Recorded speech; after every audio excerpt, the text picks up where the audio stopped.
Hello.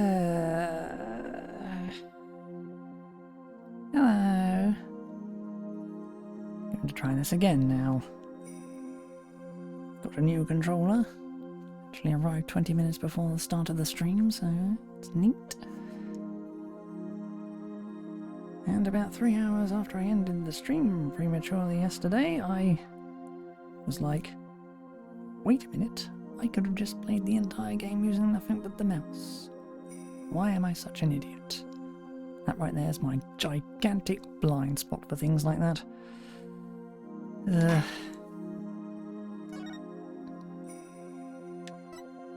Oh well.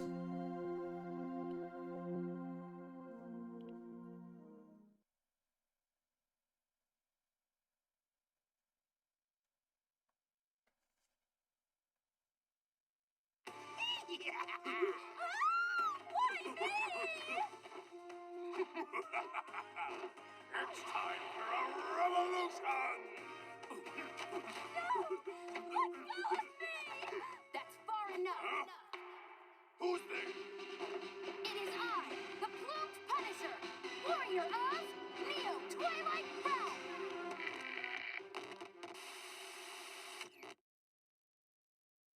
Good people of Khurain, we can't allow things to go on like this. The Defense Culpability Act has done nothing but produce countless victims of wrongful convictions. The time to act is now, for we, the Defiant Dragons, have obtained the ultimate weapon, the Founders Orb. And to the Garenian regime, make no mistake about it, I will personally dethrone you.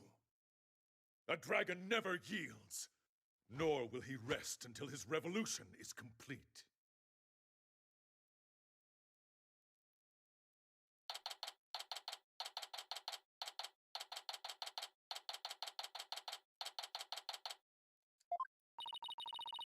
This concludes our report on the recent television hijacking incident in Khurain.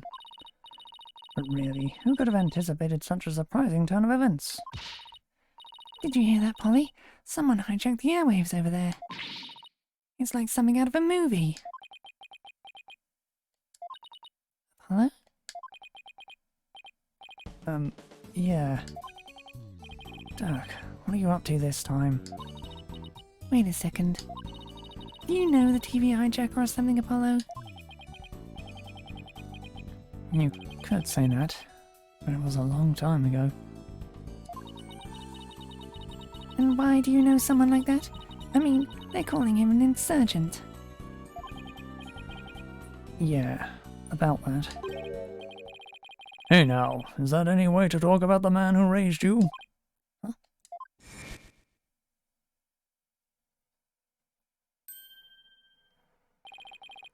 Hey there, Apollo. Long time no see. How you been, son?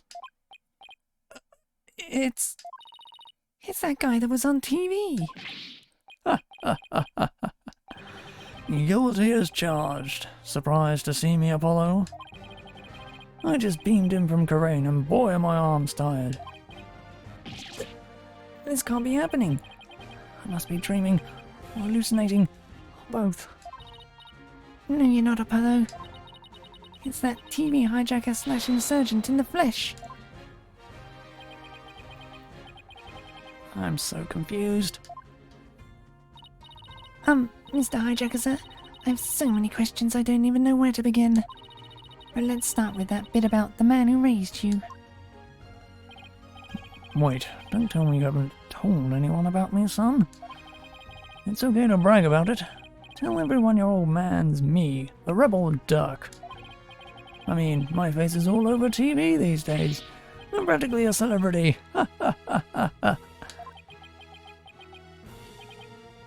Tracy, what do you say we close up early today? What? Why? Oh, come on, son. No need for the cold shoulder. I know I'm going to regret this, but... What do you want, Dirk? You just show up here without warning after all this time. What gives? I came all this way to see you, son. Come, rejoice. Right. Why don't you tell me what the real reason you're here? Well, okay, so maybe there's a little something I need your help with too, but the fact is I came here to see you. That's the honest truth. Yes, I think we've established that. It figures. I haven't seen him in 10 plus years. He's already asking for a favour. He is a rebel in the purest sense. Just does whatever he pleases. Come on, Polly. I need details. Inquiring minds want to know. Okay. Hold your horses. First, I've got a few questions of my own.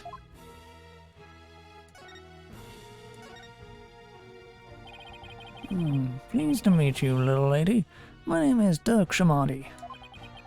I'm a rebel by trade.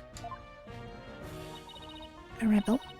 But on TV they were calling you an insurgent. So which is it? Personally, I vote for a rebel without a cause. With a cause. A real headache for anyone in your way. Trucy. You got me there. I'm the head of a resistance group.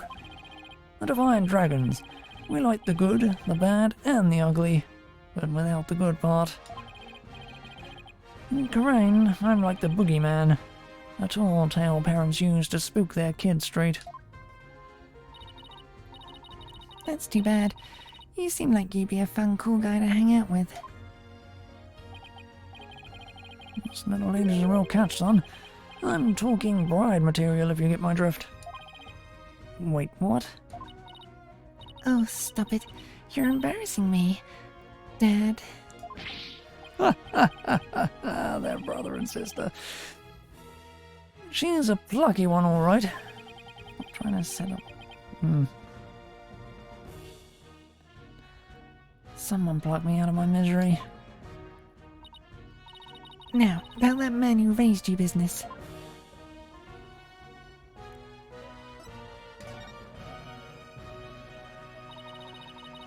What did Mr. Dirk mean when he said that he's the man who raised you, Apollo? The truth is, I grew up in the Kingdom of Karain. Did I, never mention that? Oh, so you grew up in... Karain? Oh, wait, are you saying... You're not from around here, Polly? No, it's just I was raised in Karain when I was really little. Still, that's a shocker. It's like I hardly know anything about you. How come you never told me? Apollo, you really haven't said a word about your past, have you? What, that I was raised by a wanted criminal? It's like a bad joke. Does sound rather melodramatic. I doubt anyone would even believe you. So you two haven't seen each other in a while, huh? You could say that. I'd wager it's been at least 10 years. Wow, that's a really long time. Yeah, well, I figured he'd forgotten about me. Not a chance. It's just, well, starting a revolution takes time. Keeping it going even more so. Being a wanted man, I couldn't just hop on a plane to come say hello. I get it, it's fine. Truth be told, it's weird having Dirk suddenly show up acting all parental. And even almost forgotten about Karain. No, that's not true. I probably tried to forget about it on purpose. Now then, Mr. Dirk, what is it we can help you with?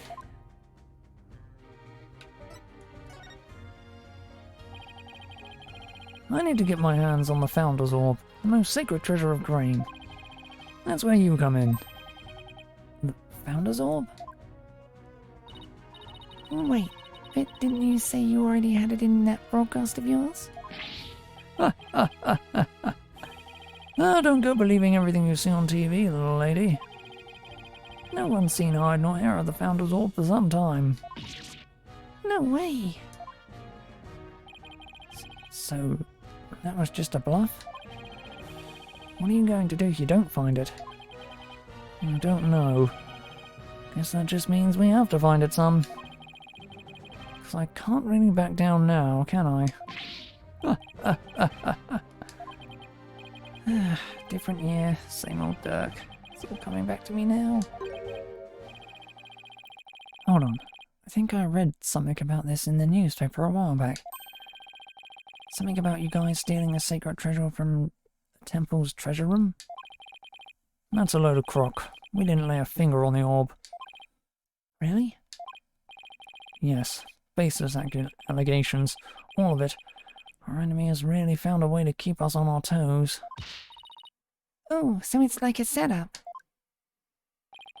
That's the long and short of it. However, my compatriot has been hot on the orb's trail. And just the other day, his hard work finally paid off. We now know the Founders Orb is in Karain Village. Karain Village? Yes, I hear there are spirit mediums there. Yes, they even have direct relations with Karain. Spirit mediums. Right. Some doctor of archaeology there supposedly has the orb. His name is Archie Buff. My defiant dragon compatriot has already made contact with him. Apparently someone asked the doctor to study the orb. So, whoever asked him to do that is the real thief?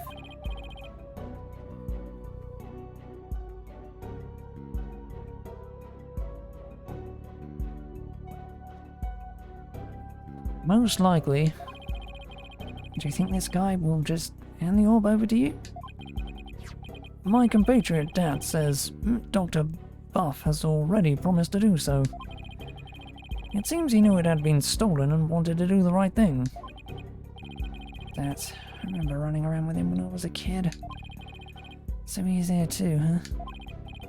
Apollo, I want you to be present as my lawyer when I take possession of the orb. Would you do that for me? Fine. Fine, but I'll charge my standard fee. Now tell me about the Founders Orb.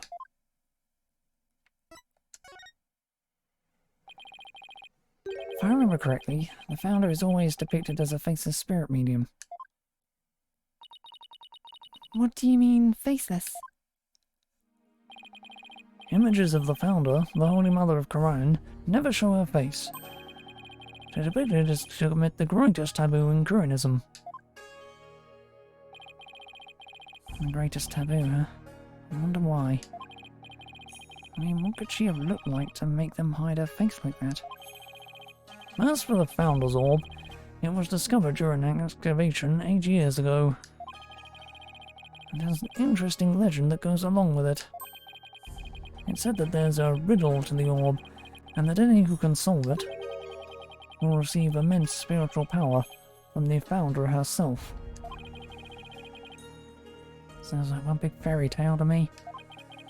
In any case, it's just what us defiant dragons need to get our revolution started. With it, we can gain the spiritual power, and thus the legal authority to rule Karain.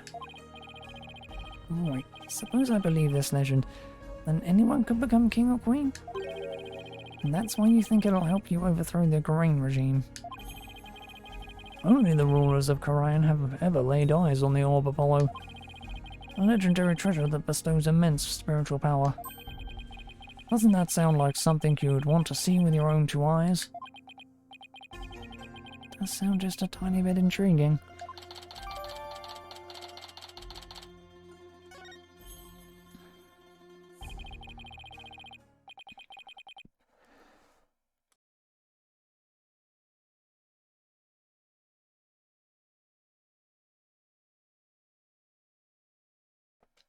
Blech. Ugh, cough. And that should just about cover everything. Any other questions? Not right now. Ah, I almost forgot. I brought you a present. Eat up, son. Sushi? I figured you probably couldn't afford 3 square meals a day, so... Yay! I was just thinking it was time for lunch. You dig in too, little lady. After all, we're practically family, right? Thanks, Dad. That tuna looks good. Yum, yum, yum, yum, yum. Oh, this salmon sushi's got my name on it. Nom, oh, nom, nom. Aren't you hungry, son? This is some of the best sushi you'll ever have. I'm good. Oh, well, okay then. Actually, I have one more present for you. Here. What's this?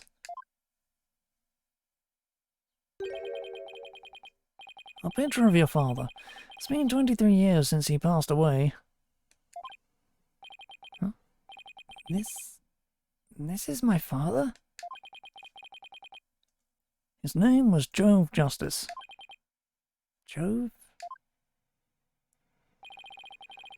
I haven't talked to you about your real father in some time, but as you know, he was a musician.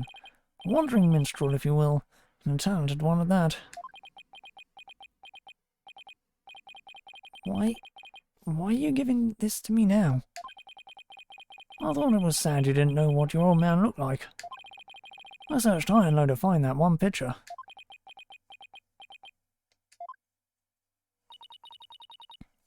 What's wrong, Apollo? Don't you want it? I don't know. I mean, it's not like I ever met the guy. Well, I went through all the trouble of finding it, so go on, take it. And don't ever let it go, you hear?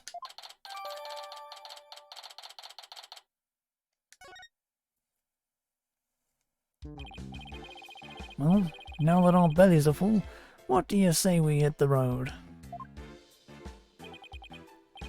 1 second. Hey, Trucy, any idea where Athena is? She left early this morning to go to pick up Daddy from the airport. Oh, I almost forgot. Mr. Wright is coming back today. Yeah, but I wonder why he cut his trip short like that. Anyway, shouldn't they have been back by now? Knowing Athena, she probably got lost. Oh, there's no point sitting around here waiting. Let's get going. Can't wait to see that super mysterious treasure. To Karain Village, then. The Founders Orb awaits.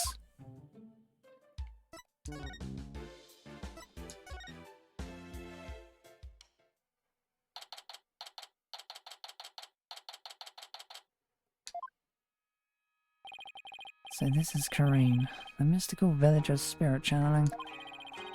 And where ancient traditions come alive. Looks like a really peaceful place. Ah, I love the air here. Nothing beats the mountains, huh, Apollo?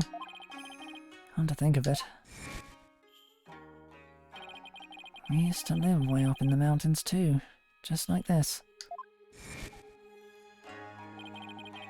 Sure brings back memories. Those were the days, the three of us living happily in peace. I still can't wrap my mind around it all, you know. That Mr. Dirk is not only Polly's dad, but Prosecutor Shamadi's as well. And the way you talked about it like it was nothing, the whole bus ride here. I guess it is a lot to take in. So tell me, Mr. Dirk, what was Apollo like as a kid? Oh, he was full of piss and vinegar. He was a real rascal. He and Niyuta used to run around in the open fields, naked as jaybirds. I've even got pictures of him posing in his birthday suit. Whoa, whoa, whoa, whoa, Dirk. No way. Prosecutor Shamadi used to be like that too? Well, the two of them would end up with leeches on their butts and cry like babies. Dirk, don't you think you said enough? Oh, you're no fun. Yeah, I wanted to hear more about the misadventures of Polly.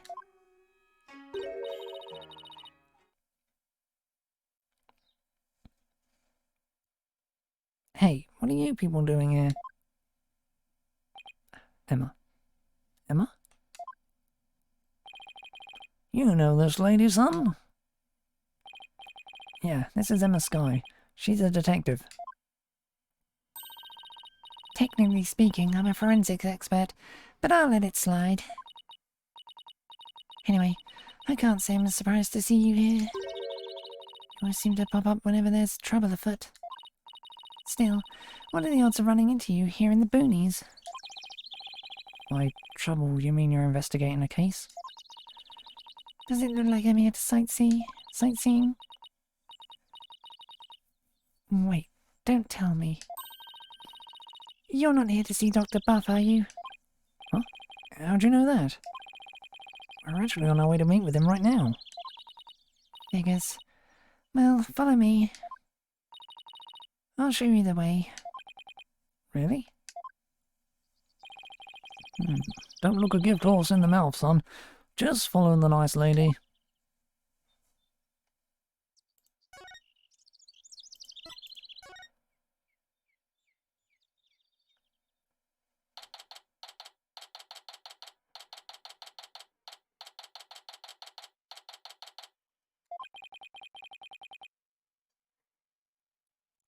So this is Dr. Buff's study.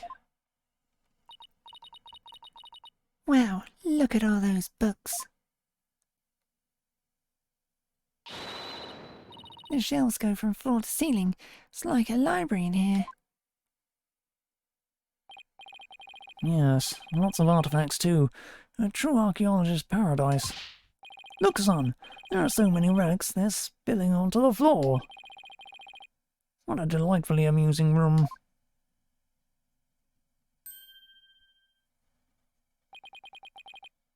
All I see is a mess. What's with that white outline? Emma? Where's the doctor? Well, the thing is, he died last night. Wait, what? Seems an avalanche of books knocked him off his bookshelf ladder. We're labeling it an accidental death. What? Oh, please tell me you're joking. As if I'd come all the way out here for a few laughs, Apollo. Yeah, I guess not. A scholar killed by his own books? Oh man, what do we do now? I mean, how can he transfer ownership of the orb to you if he's dead? Yes, that is a problem. Emma, can you please tell us exactly what happened?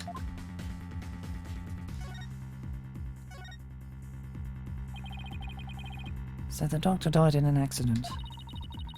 I received a call this morning saying Dr. Buff had been found dead under a pile of books. This morning? Talk about bad timing. You mentioned that it had fallen off a ladder? Right, we believe he fell from the top of that big ladder there. Apparently he triggered an avalanche of books while fumbling to reach one. And that sent him headlong on a fatal fall onto the hard floor. How sad. Killed by his own books. But at least he was doing something he loved.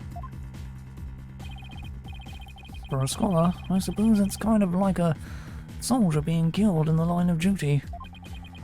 You could say he died an honourable death. Emma, who was the first one to discover the body? About that, whoever it was, it seems they wanted to remain anonymous.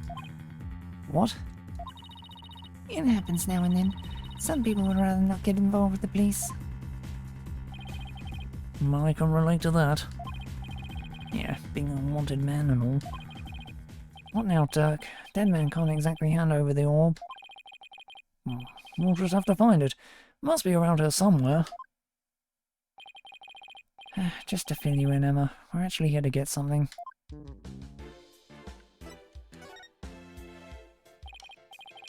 Pops here had an agreement with the doctor.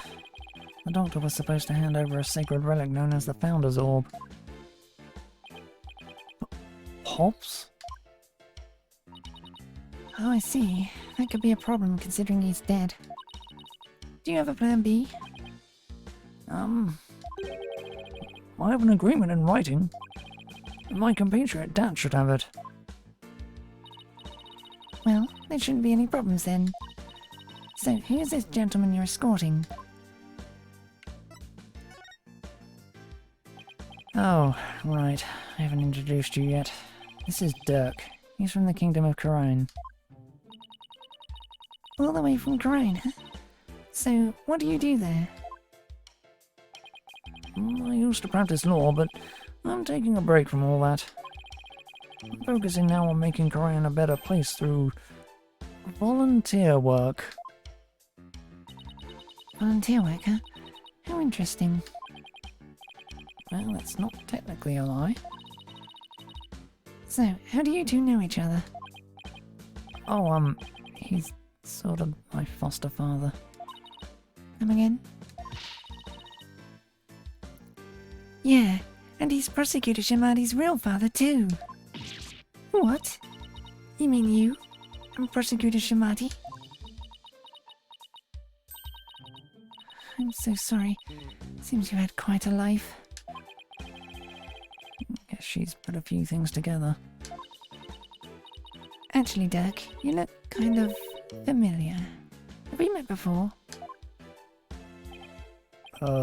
Not that I recall. Great, she must have seen that news report on TV. Not really complicate things if she's figured out he's a wanted man. There are lots of guys who look like him. Sure you're not mistaking him for someone else? Are there really? I mean, a middle-aged man with long hair and an eye patch. You don't see that every day. Well, I'm sure you're just imagining things. So, what does that sacred relic you're searching for look like? I mean, there's lots of stuff in here that's old and relic-y. Indeed. Unfortunately, I've no idea what it actually looks like. So then, how are we supposed to find it? That, I do not know either. We'll just have to go through each candidate one by one. Great plan of attack there, Dirk. Well, Emma, do you mind if we give this room a once-over? I guess not. But in exchange, you're going to help me with my investigation. Sure, can't hurt. Oh, I can't wait to get started. It'll be like hunting for buried treasure.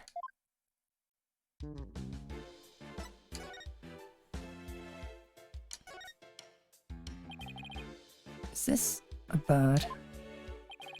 Looks like an airplane to me. No, there couldn't be any planes back when this was made. Yes, but it has wings and both horizontal and vertical stabilizers. That makes it an airplane. No, it's definitely a bird. Open your eyes, son.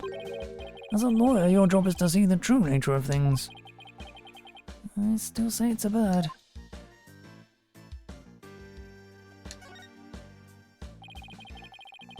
And the doctor fell from the top of that ladder. From that height, to fall onto a hard surface would probably kill anyone. I don't know why anyone would want to climb that high in the first place. Guess you could say he climbed it all the way to heaven.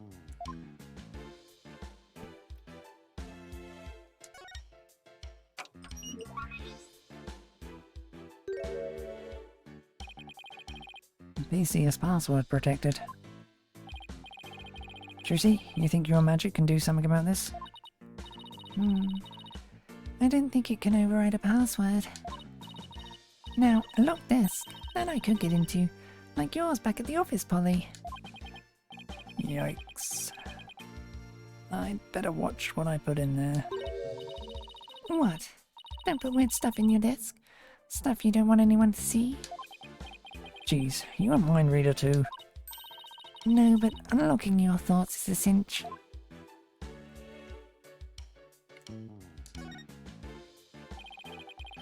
There's a pair of glasses on this little pyramid here. They belong to the doctor. Scientifically speaking, they appear to be your ordinary run-of-the-mill glasses. I guess they don't pique her interest scientifically speaking.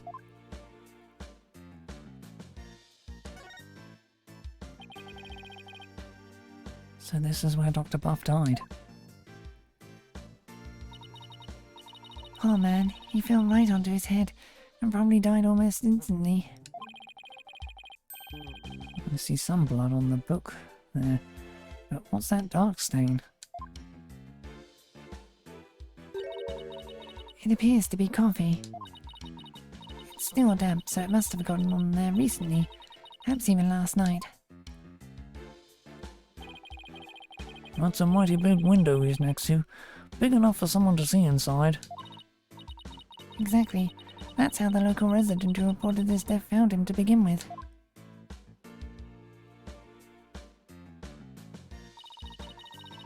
The doctor's body was visible from outside the window. And a passerby called in earlier this morning to report what they'd found.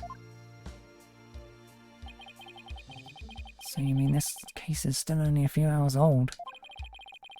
That explains why your investigation is just getting underway.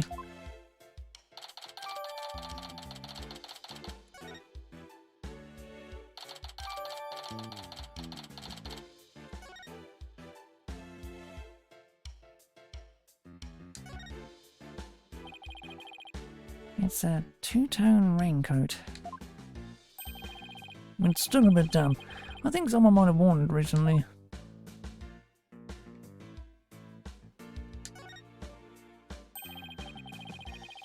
There's some sort of machinery inside this clay figure. Whoa, it's moving!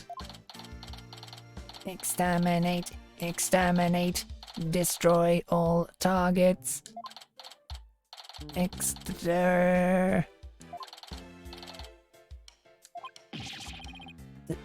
I even want to know what this thing is for?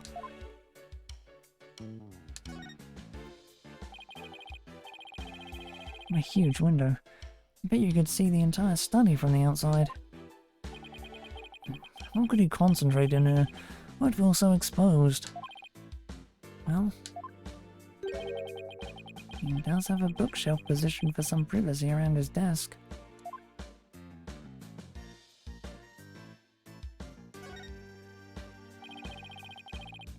There are a few pairs of shoes here. I guess there must be an entrance on this floor too.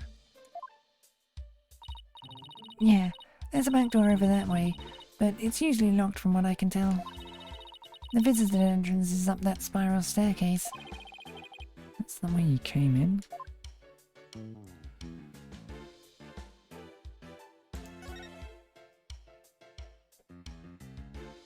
Oh, statue's back.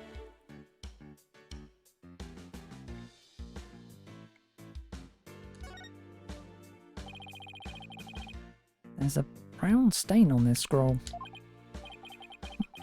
Why does it smell like gravy? Why would there be a gravy stain on it? Who knows? It looks like it's meant to be there. Maybe the artist was trying to inspire a gravy new trend. Food splatter art. That pun wounded me gravely. Dirk.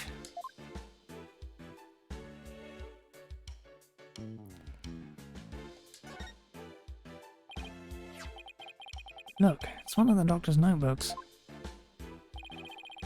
Maybe there's something about the orb in there. It's a photo of the treasure box, the one from Temple's treasure room. There must be these must be his research notes on the Founders Orb. What's that on the right page? Looks like a poem or something. Let's see. Oh, it's the song that's performed during the Dance of Devotion. It's been sung during Kurini's rites of offering since ancient times. Oh, I think I've heard of that. There's also a legend associated with the song. Some say the solution to the orb's riddle is contained therein. It's in a song everyone in Kerrang knows? Not much of a way to keep it secret. It's called hiding secrets in plain sight, Polly. Us magicians know all about that. That's strange. What is? Dr. Buff's notes contain the second half of the song. Only the first half is sung during the Dance of Devotion. Most people haven't even heard the second half. second half? As in the part that begins, offer thy prayers? I'm impressed. That's some thorough research he was conducting.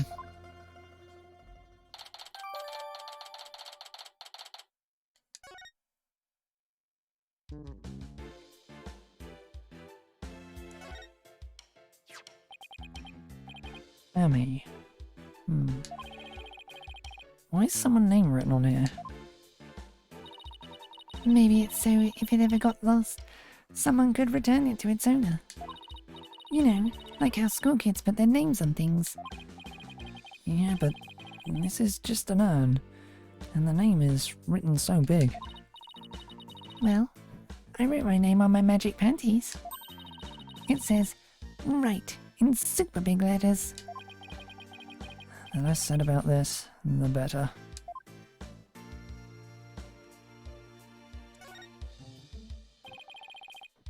That's one big suitcase. It's locked.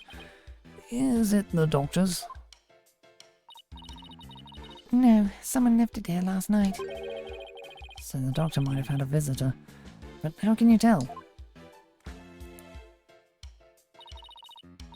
Let's stick it there. You only see those on airport luggage. Which means its owner is likely from overseas. Is there any way to figure out who it belongs to? Not unless we can open it to see what's inside. Guess not.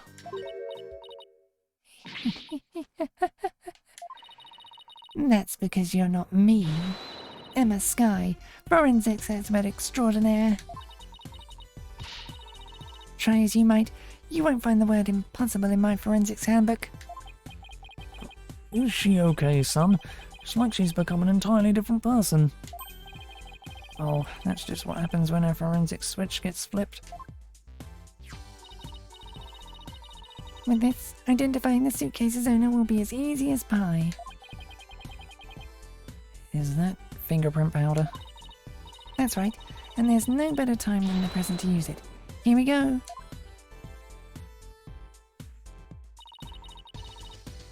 You remember how to do this, right?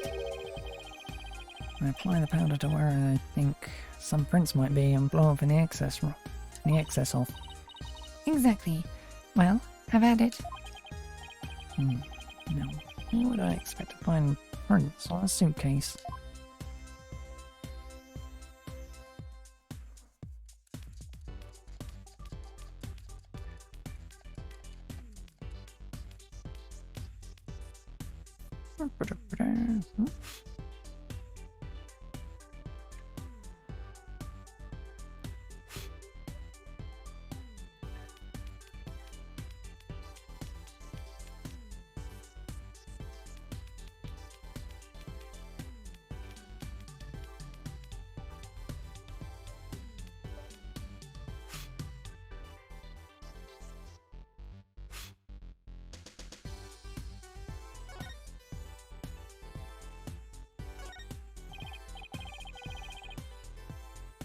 Emma, I've got a pretty clear print here. Okay, now, let me know who you think it could belong to. Who could it be? It had to be someone who would have paid Dr. Buff a visit.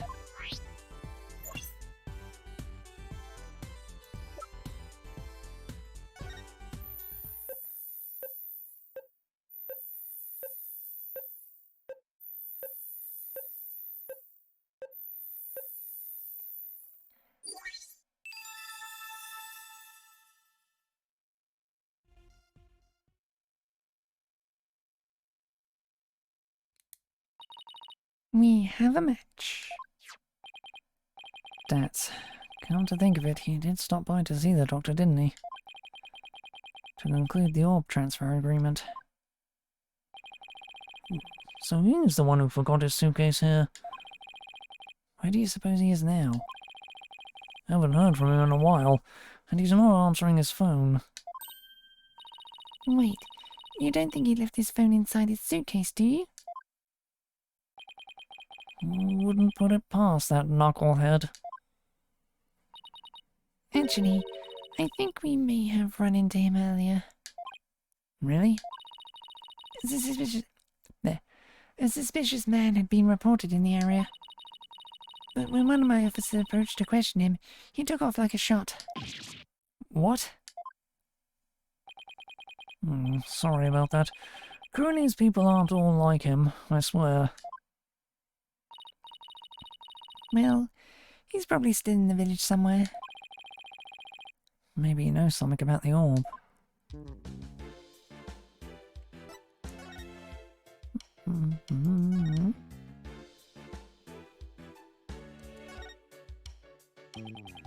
Coffee maker. A bunch of coffee cups. He must have taken his coffee breaks here. Oh, there's a filter with old coffee grounds in here. Guess I'd better clean this up. What are you doing there, son? What am I doing? Cleaning this office. Don't tell me they have you on coffee duty back at your office. No, it's just...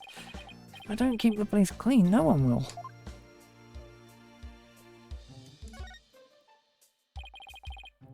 It's a golden statue. Looks pretty old too. I imagine it has great archaeological value. Maybe too great for a private researcher of Dr. Buff's caliber. I wonder how he got his hands on something like this.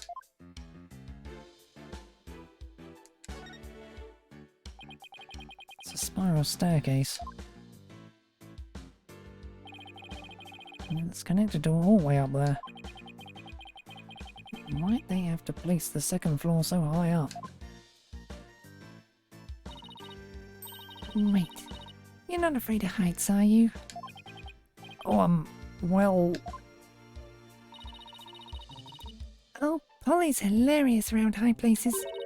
He gets all wobbly like a baby deer taking its first steps. And his face turns as green as a watermelon. It's not nice to make fun of people's phobias, you know. Come to think of it, the visitor's entrance is on the second floor. What an odd layout for a house.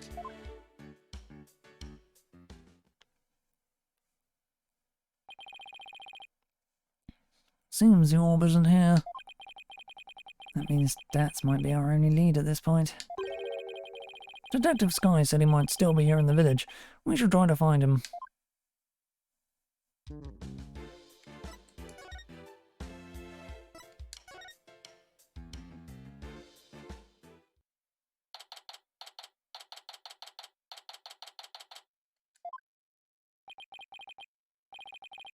Good day to you, citizens of Corain Village.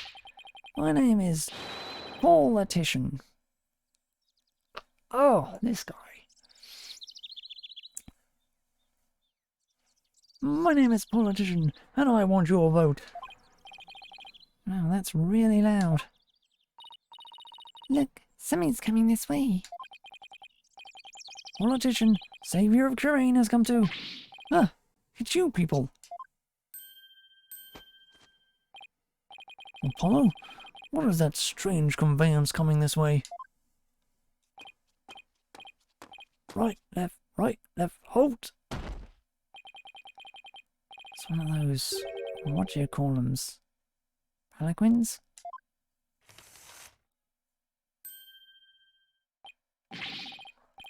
So, you finally left Dr. Buff's house. What were you doing there? What a bunch of shady-looking characters. And you aren't? So I take it you knew the doctor? What a foolish question. I've memorized the names and faces of the entire electorate here in Crane. After all, I'm the man who's destined to be king of this fine nation someday. Who are you? What do you mean, king? Ignorant fools. I am the Politician. I am soon-to-be eminent politician, a man whose name will go down in history. You should be ashamed that you've never heard of me before. Is he really that famous of a politician, Apollo? Not that I know of. I'm running for a seat on the local council right now. Guess even Jerk Q Public has to start somewhere. but my election is a sure thing, I'm told. After all, my grandfather was a famous politician with untold influence. In short, I'm the chosen one, the golden boy, the powerhouse of politics. And rider of his grandfather's coattails. Are you blinded by my majesty? Go ahead, bask in the resplendent glory that is me, the chosen one. Sure. A pleasant day to you, good people of Karain. I am politician. It's time to reclaim the glory of Karain together. A convenience store in every corner, a karaoke bar in every home. A vote for politician is a vote for a happier, hoppier Karain village. Turn off that infernal racket, you fool. Turn off that infernal racket, you fool. You're a stain on your grandfather's good name. Thank you, good sir. Your support is appreciated as always. I guess he's one of those people who only hears what they want to hear. In other words, he's a model politician. Now, where was I? Alright, you were in the doctor's house. Just what in the world were you doing in there, huh?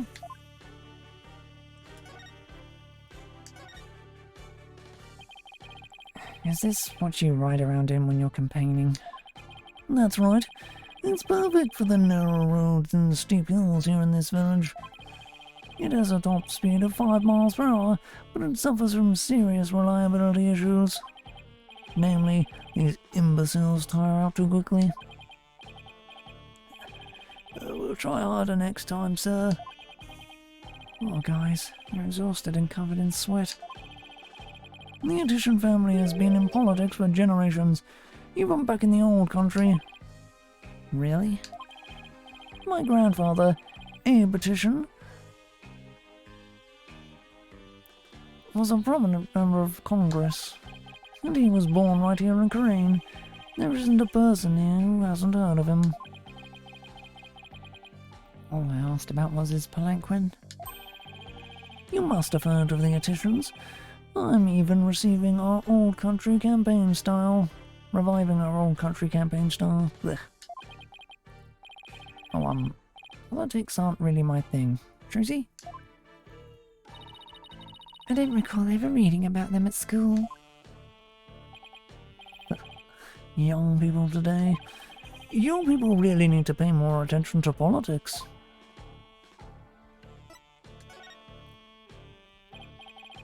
So, what business did you people have at Dr. Buff's house? He was going to transfer ownership of the Founders Orb to us. It's a sacred relic from the Kingdom of Karain. The Founders Orb? So you tried to get your hands on it, did you? Wait, what do you know about the orb? I know that it's mine, that's what. How do you figure that? Because I know it's not the Founders Orb. Its real name is the Crystal of Amifay. Crystal of Amifay? That's right. It's been passed down for generations in the Addition family. Until it was stolen, that is. But just when I had zeroed in on the culprit, the doctor hid it away and then kicked the bucket. So you're saying Dr. Buff stole your family heirloom? That's not what Dirk said. Strange. But I've been told the doctor himself said that he had the Founders Orb. It's all that weird foreigner's doing. He filled the doctor's head with nonsense. Nonsense like the Crystal of Amifay being the Founders Orb. Weird foreigner. Could he mean... Is this the foreigner you're talking about?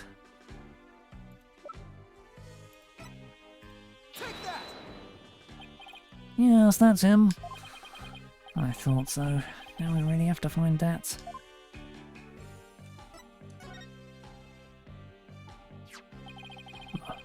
Do you know where this man is now?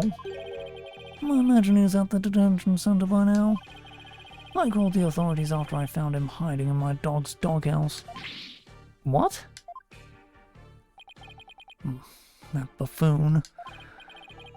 Well, at least we know where he is now. Let's head over to the detention center and see what he knows about the Founders Orb. So, you really are after my crystal? No, we're looking for the Founders Orb, and we are in agreement to prove it. Well, just so you know, you're not going to lay a finger on it. It's mine. And I intend to give it to my benefactor. Your benefactor? My benefactor is ready to support my rise to the pinnacle of the political world. They have immense influence here, you see, and I intend to harness that influence. So you're just going to give your family heirloom away to this person? That's right. It's a purely political decision. And in exchange, your patron will get the people of Korea to vote for you. Eminent politicians are skilled at leveraging all of their connections. Isn't it illegal to buy votes? Well, good luck with that, I guess. You just wait. Politician will reign supreme someday.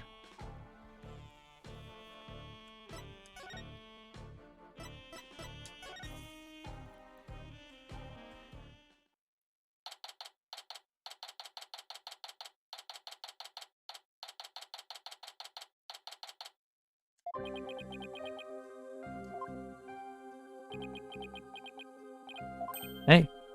Yikes. What's he doing under the desk? Foul cogs of the corrupt regime, I've nothing to say to you. Dad, it's me, Dirk.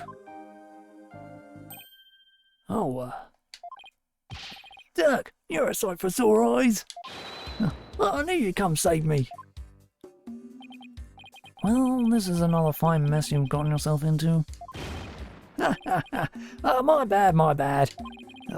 At least the grub here is pretty good compared to that prison back home. Yeah, you get 3 squares, plus a place to sleep. Why don't you join me, Dirk? No thanks. They just sent me back to Korean, where I'd face immediate execution. Yeah, I guess that wouldn't be such a good idea. Looks like he's still the same too. Long time no see, Dats. Huh? You look kinda familiar. Apollo? Is that really you, my boy? A to the J, all grown up and whatnot. How you been? Fine. And you, Dats? You look good. Besides the incarceration and all.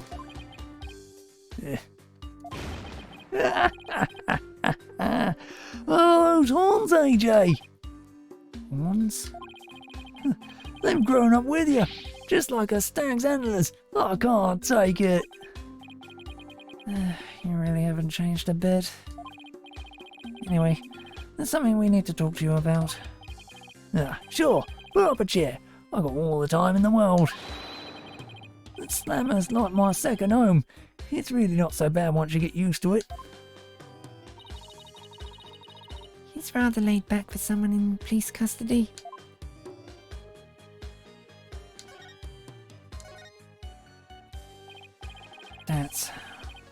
Was what the doctor had really the Founders Orb? Yeah, absolutely, positively. The doc was sure of it. Really? Because someone from the village is calling it the Crystal of Amifay. He also claims you were filling the doctor's head with lies.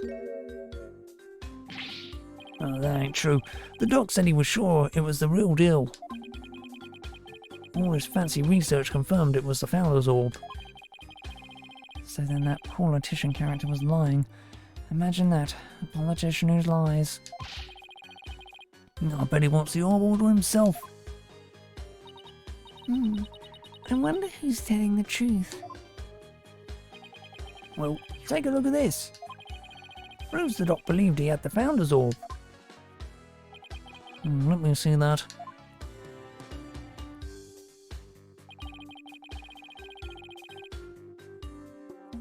I agree to hand over the Founders Orb to the Defiant Dragons, if I will come to no harm. Signed, Dr. Archie Buff.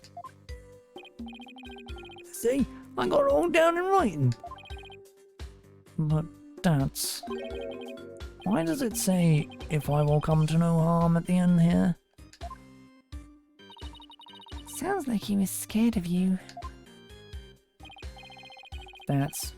Did you threaten the doctor in any way? No, you got it all wrong. That's the doctor's friend. He told the old man us rebels were dangerous. Since the doctor thought I might hurt him. Sounds like the work of that politician. He's really made a mess of things.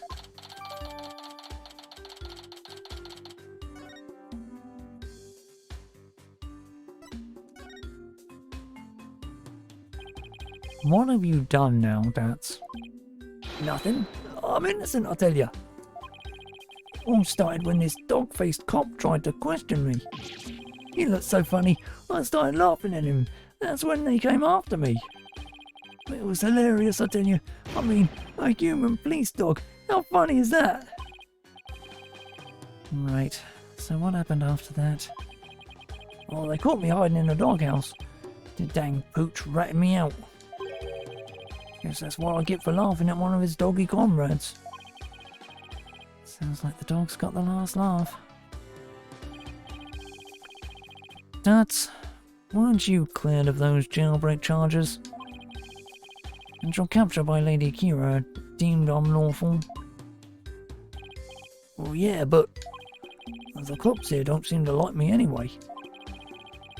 What are the charges this time? Unauthorised entry or something like that. They think I'm an illegal alien. I can't prove otherwise because I lost my passport. Is there any way they'd let you go? Well, not without my passport. If only I had it. Doug, AJ, you gotta find my passport. Alright, we'll find it. One more thing to add to our to-do list. Now, where might Dat's passport be? Well, about the orb's whereabouts. Maybe the doc's kid knows something. The doctor had a kid? Has a kid? Yeah, a bit of a shut-in though. All Thing's own bedroom has become like a self-imposed prison. Shut-in. Sounds like it will be a challenge just to get a conversation going. Time for your question. Follow me. Yeah, it must be lunchtime. Today's fried chicken, if I'm not mistaken. I'll get your lunch if you behave yourself. Doug, AJ, I see you guys around.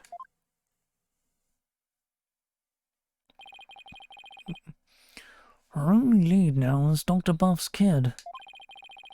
But luring a shut-in out is not going to be easy, I know.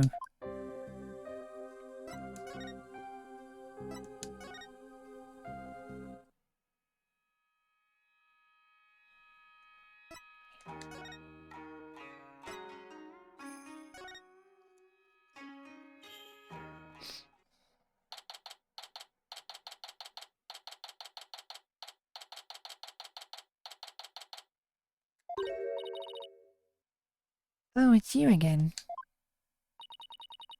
Looking for Mr. Wright? He was just here a second ago. He was? What was Daddy doing here? Good question. He said he was looking for something. Did he say anything else? Let me think. Something about how his ride never showed up at the airport? Yes, that was it. Guess Athena really did get lost. But what's Daddy doing all the way out here in the first place? He can't be looking for us since no one told him we'd be here. Well, if you're here to take another look around, be my guest. I've other work to do, so if you'll excuse me.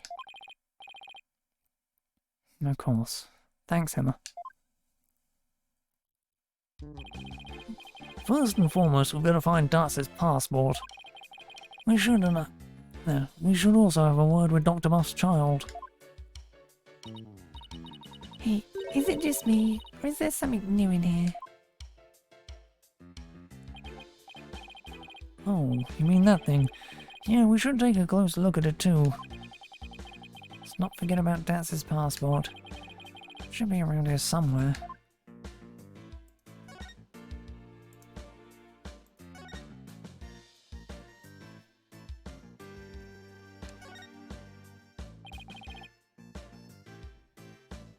That's his suitcase.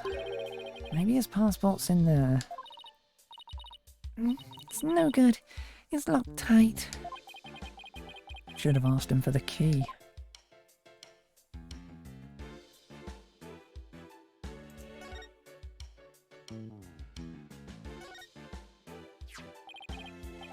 What's this? A model helicopter?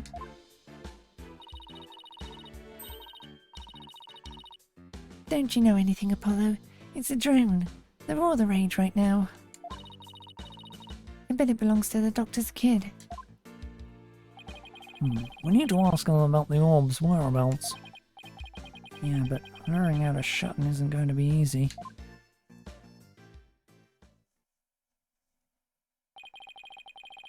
What are we going to do about Datz's passport? It's probably right there inside his suitcase, but we can't get it open. Why don't I take it over to Dad so he can unlock it? That way you guys can continue looking for the orb. Good thinking, Trucy. Okay, here I go. Huh? What the? This thing weighs a ton. Let me try. Jeez, how can a suitcase be so heavy? Is it filled with bricks or something? Knowing Dutz, he probably packed his dumbbells in there. It's certainly much too heavy to lug all the way to the detention center. Yeah, let me take a crack at the lock.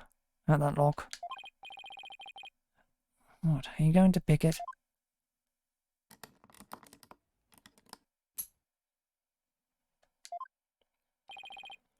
There you go. That was fast. Ha ha ha ha! A lock like that is child's play to me. Especially after all the wrongly imprisoned compatriots I've busted out over the years. You've sure seen a lot of action for an ex-lawyer. And here we go. That's his passport. I'll take it over to him. Thanks, Trucy. No problem. Now, you guys enjoy some quality father-son treasure hunting time, okay? See you later. There she goes. I wish he wouldn't make such a big deal out of our little family situation. Father-son time, eh? Been ages since we've had a father-son talk, huh, son? Yeah, well over a decade. So, Apollo, how you been? Oh, fine. Oh, fine, I guess. Is that so? Fine, you say? Oh, fine is fine by me. Good to hear. Okay.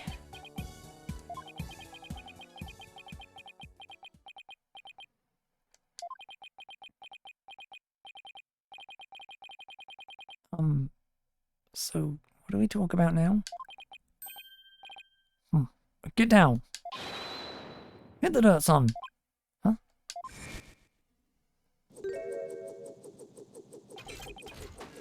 What the? Ah! Ugh. Ugh.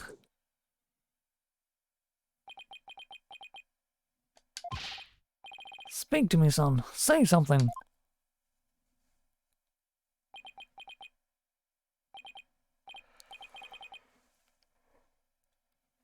Oh, that's smart.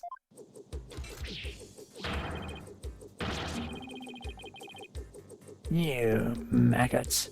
What do you think you're doing invading buff airspace? I'll be scorching day. It'll be a scorching day in Siberia before you get past me, you yellow-bellied yahoos. Whoa, it can talk? What kind of drone is this anyway? Ah! Retro, nothing. That's Sergeant Buff to you, soldier. You got that, the yellow grunts? What the who now? Buff. Sounds like the doctor's son is behind the controls. He's controlling this thing? Apollo, let's play along for now. At least until we can get the information we need out of him. Got it. Sergeant Buff? Sergeant Buff, sir! You forgot to say sir! Ain't you never seen a war movie before? Oh, right. Let me try that again. Sergeant Buff, sir! Better, much better. Now, state your name, unit, and rank, soldier. I'm Apollo Justice. I serve at the Wright Anything Agency. My rank is, fledgling lawyer, sir. Affirmative.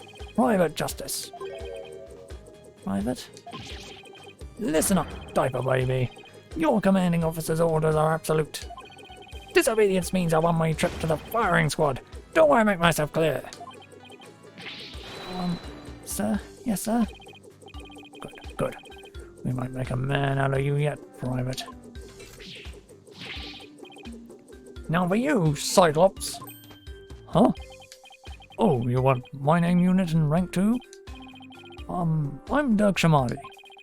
I'm commander of a rebel group, the Defiant Dragons, and my rank is, the leader, sir. Excellent. Welcome aboard. Commander Dirk. Wait a second. What's with that ridiculous mop you call a head? Soldiers should be clean cut. Sorry, but this is my signature look. Ugh. Fine, I'll get a haircut before we ship out. Listen up, you. It's kill or be killed out on that battlefield. No place for leave-in conditioners. All you've got is your life, and you're lucky to have that.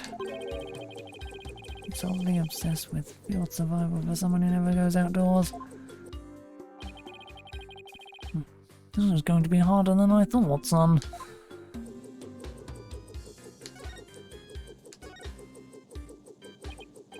Are you controlling that dream from your room, sir? Affirmative. But I can see everything you do from here, so... And that, soldier, wipe that stupid look off your face. I'm going to whip you sheltered peaceniks into shape. What? Your charming personality? Look, it's got a camera and speakers too. That's not all, Commander.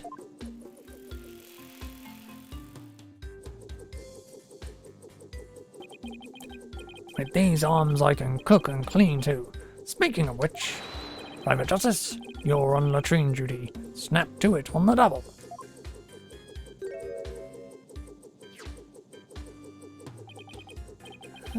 As if I don't have enough of the toilet back home in the office.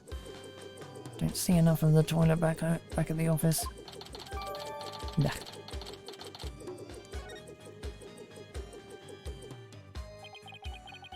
That thing's pretty handy.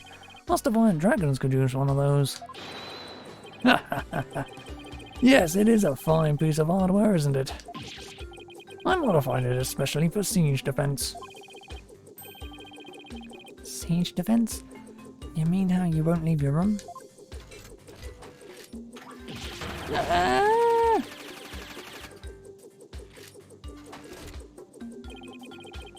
Holding up in a stronghold to defend against an enemy is an age-old military tactic. A timeless strategy still applicable in modern warfare. I hope you're not trying to mock the wisdom of my forefathers. I meant no offense. It was just an observation. So the greenhorn ain't even discharged a firearm that's got something to say, does he? Sorry, it won't happen again, sir. Darn tootin'. Now state your intention, soldier. We had an agreement with your father. He had promised to hand over the Founders Orb to us. What? Papa promised you that? He did, but he died before he could tell us where it's hidden. Now we have no idea where it is.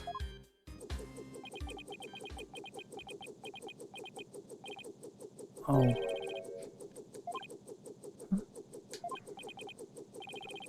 Papa, why? Why'd you have to die? It was an unfortunate accident, and I'm sorry for your loss. If it helps at all, I know how you feel, so... Ah! What do I do now? You insignificant maggot! What would an unseasoned rookie like you know about how I feel? First I lost Mama, and now I've lost Papa. You lost your mother too?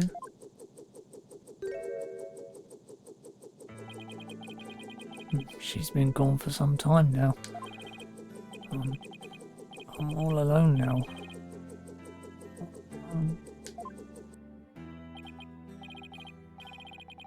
Sergeant Buff, would you tell us a little more about what happened to your mother?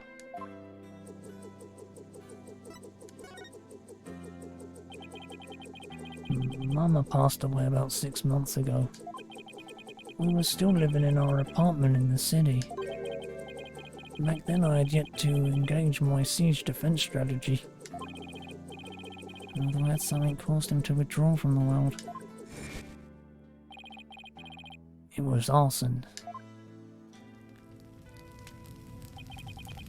It happened so suddenly, and before we knew it, our apartment was a sea of flames. Mama and I were trapped inside.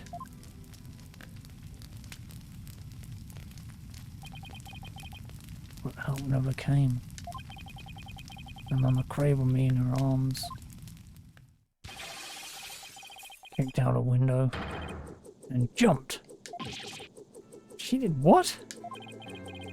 She was like a walking, talking medal of valor. My Mama was. She delivered me safely to terra firma with a perfectly executed PLF. It's a 5-point landing technique used by paratroopers to land safely on the ground. She sounds like a superhero or something. But from that height, she suffered massive injuries in order to protect me. She died so that I could live. Mama!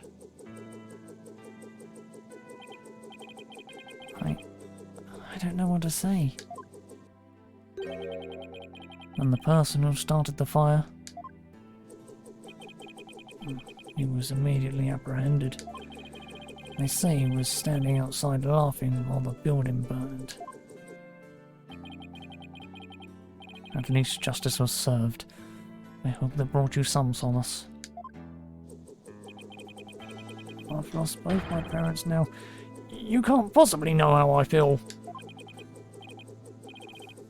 Mama. Papa. Poor kid. It's hard losing both your parents at such a young age.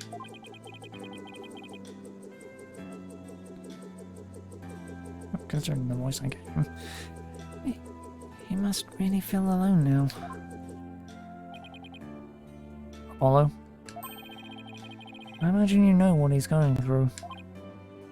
I do. The road to recovery begins by talking to someone who suffered the same hardship. I know you have something that shows you understand.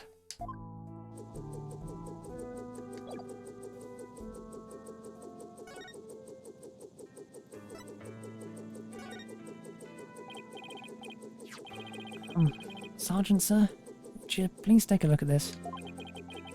Well, what do we have here? It's a photo of my father. I wasn't even a year old when he died. In a fire. What? Unlike your mother, he died in an arsonist blaze. But in his final moments, he managed to save his infant son.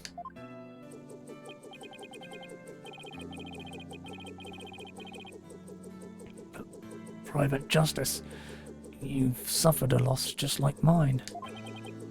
I have. And that's why I know how you feel. But You still have your mother, don't you? No, I lost her too. What?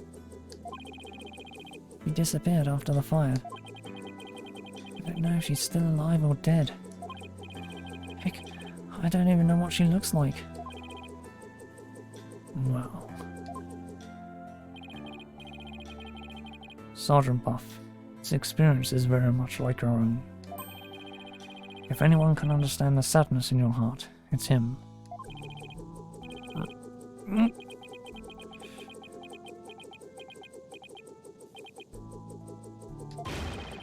attention!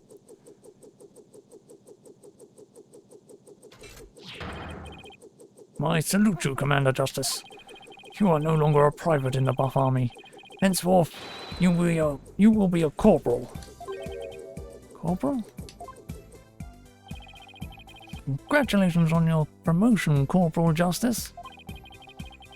I'm just glad that seemed to cheer him up a bit.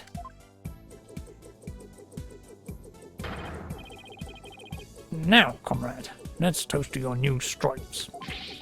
And call me Sarge. Don't be shy, we're a band of brothers now.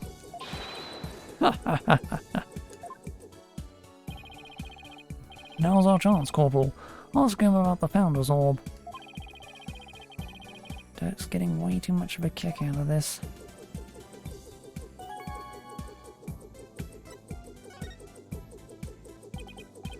Sarge, sir, do you have any idea where the orb might be? It was here in Papa's study until last night. But he said he was going to go hide it somewhere. He mentioned something about a shady character being after it. Where do you think he could have hidden it? Somewhere in the village, I guess. He said he'd found a suitable hiding place for it. So it was here last night. That is until he went out to hide it somewhere in the village. The only question is where. Maybe he left some clue here in his study. Let's search the place again. We should also find out more about Dr. Buff. It might steer us toward the hiding place. So, Sarge, what was your father like? Papa was as kind as Mama was courageous. His whole reason for moving to the countryside was for me. What do you mean? I initiated my siege defense strategy after Mama died. Papa was so worried about me, he moved us here to the countryside. He thought the fresh air, blue skies and natural surroundings might alter my tactics. What a fine father. He even quit his position at the university to move here. He did? He did. He gave up his beloved research position just for me. A parent must be prepared to sacrifice everything for his child. That's what Papa said. Well, I'm feeling about 2 inches tall right about now. There's no one in the world I respect more than him. And that just makes his passing all the more devastating. Papa, may you continue your beloved research up there with the angels.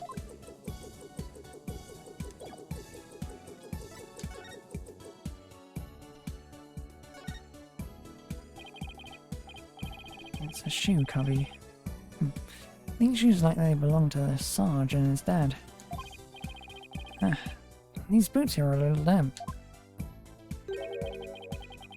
Well, it looks like there's something inside this one. Maybe Dr. Buff wore them last night?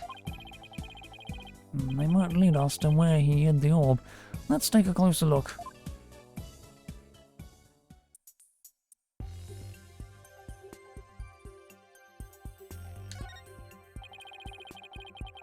We might get a better look inside if we undid these straps.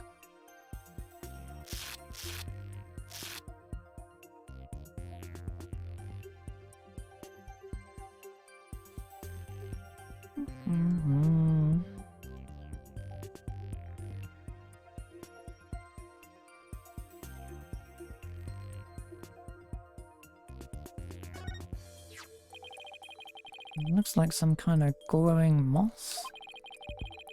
It could have come from wherever the doctor went last night. Must have gotten in with some of that mud. It might be worth looking into. If it'll help us pinpoint where the doctor hit the orb.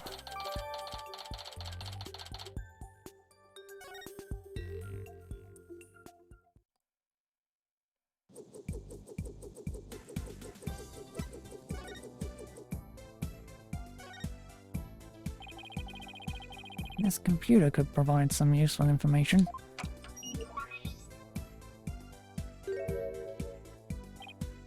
Right, it's password protected. Dirk, you're good at getting into places you're not supposed to. Don't look at me. I don't know the first thing about computers.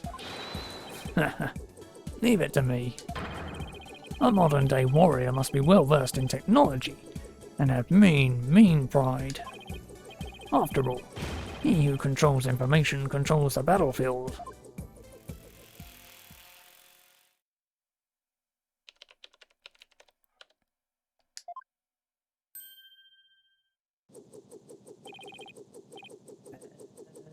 Numbing.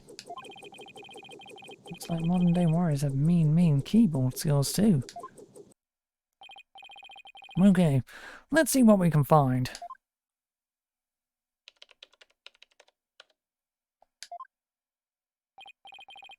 Oh, what's this? An email message?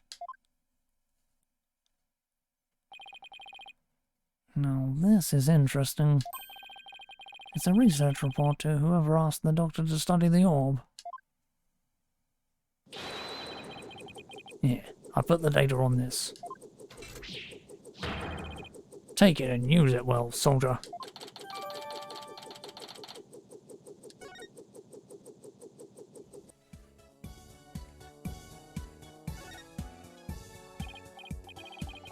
Sarge, sir, do you ever read these books?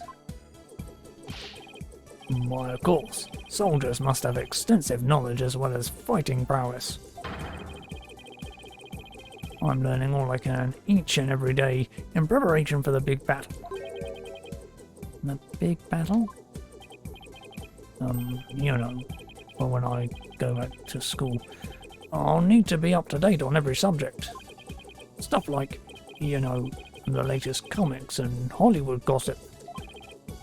Oh, I see. What about reading, writing, and arithmetic? Well, I'm rooting for you, Sarge. Thanks. I'll try my best.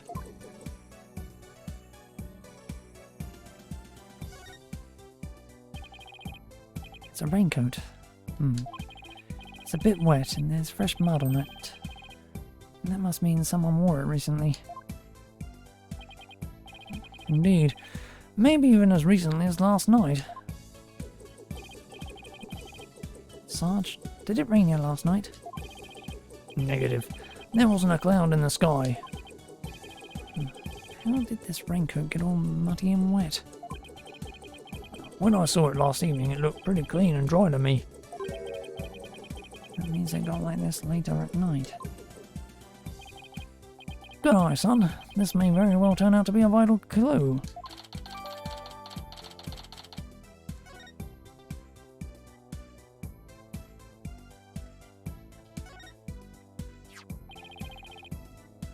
Are these the doctors? Yes, those are Papa's reading glasses. He said he'd been having trouble reading lately. Well, those glasses seem to help. Reading glasses, eh? I'll just hold on to these. Dirk, don't tell me you're having trouble reading too. Perish the thought. I just don't want to leave any stone unturned.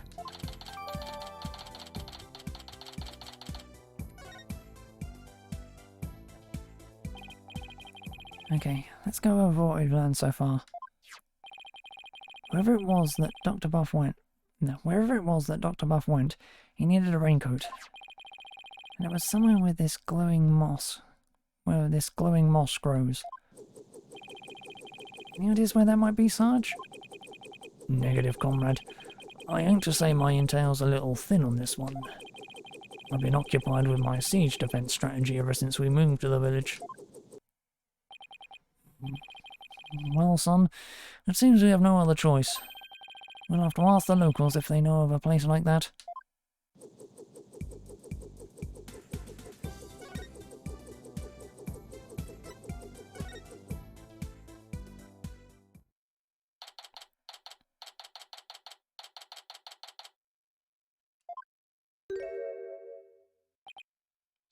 Ugh. Feels like somebody's watching me and it's really creeping me out. Oh, it's just politicians' campaign posters. When did he put these up? Whatever, I've got more important things to be paying attention to. What great weather! It really lifts the spirits. I know, after our little treasure hunt, what do you say we go hunting, son? Hunting? We used to do that a lot, didn't we? Just look at that mountain. I bet there's some feisty wild boars up there. I think I'll pass, but thanks. Oh, so how did the no go? Well, I guess that wild boar stew will have to wait then.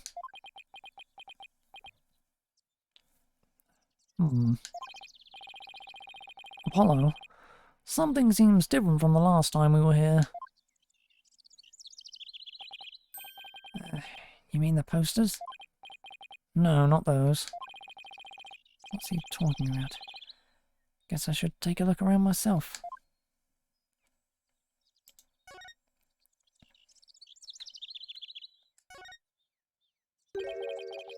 What do we have here?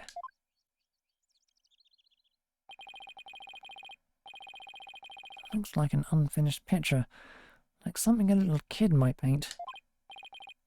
You're right. I can't quite tell what it's of. I think it's supposed to be nighttime. What's that thing on the left? A monster or some kind of alien, perhaps? In any case, it's a pretty poor excuse for a drawing. What do you expect from a little kid?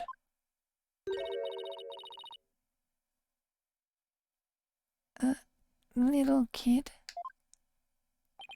Huh? Oh, it's you, Pearl. Why, Mr. Apollo, is that you? What a pleasant surprise. It's been quite some time. How have you been? Fine, thanks. You're looking good too, Pearl. Aren't you going to introduce me, son? Of course. This is Pearl Fay. She's a spirit medium here in Kurain Village. Oh, this is Dirk, my, client. Hello, sir. Pleased to meet you. If there is anything I can do to help, please let me know. Nice to meet you too. What a polite little girl you are. Actually, I'm a high schooler. Whoops. Sorry about that. So, you're a spirit medium.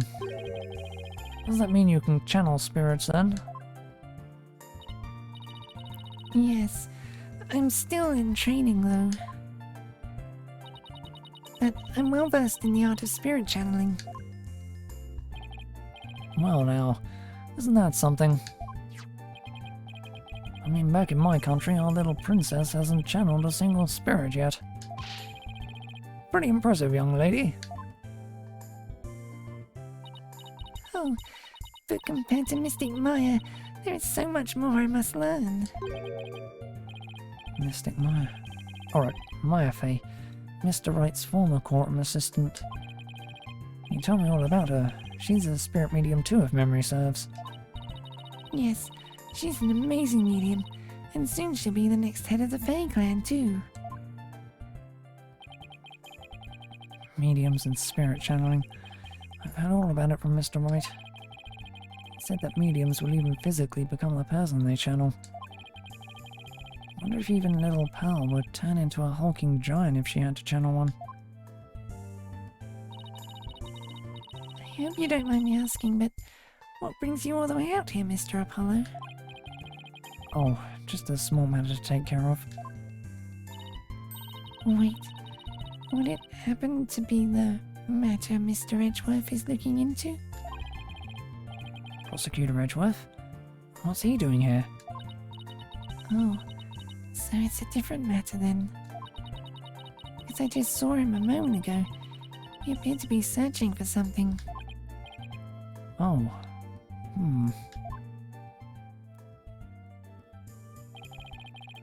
Mr. Edgeworth is a friend of Mr. Wright's, and the district's chief prosecutor. Why would he be here in Karain? Well, no point obsessing over it. Come to think of it, you live here in Karain Village, don't you, Pearl? Yes, I was born and raised here.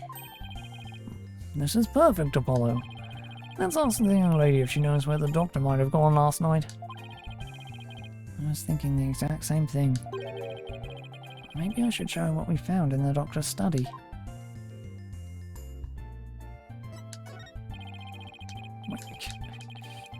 Didn't mean to push over.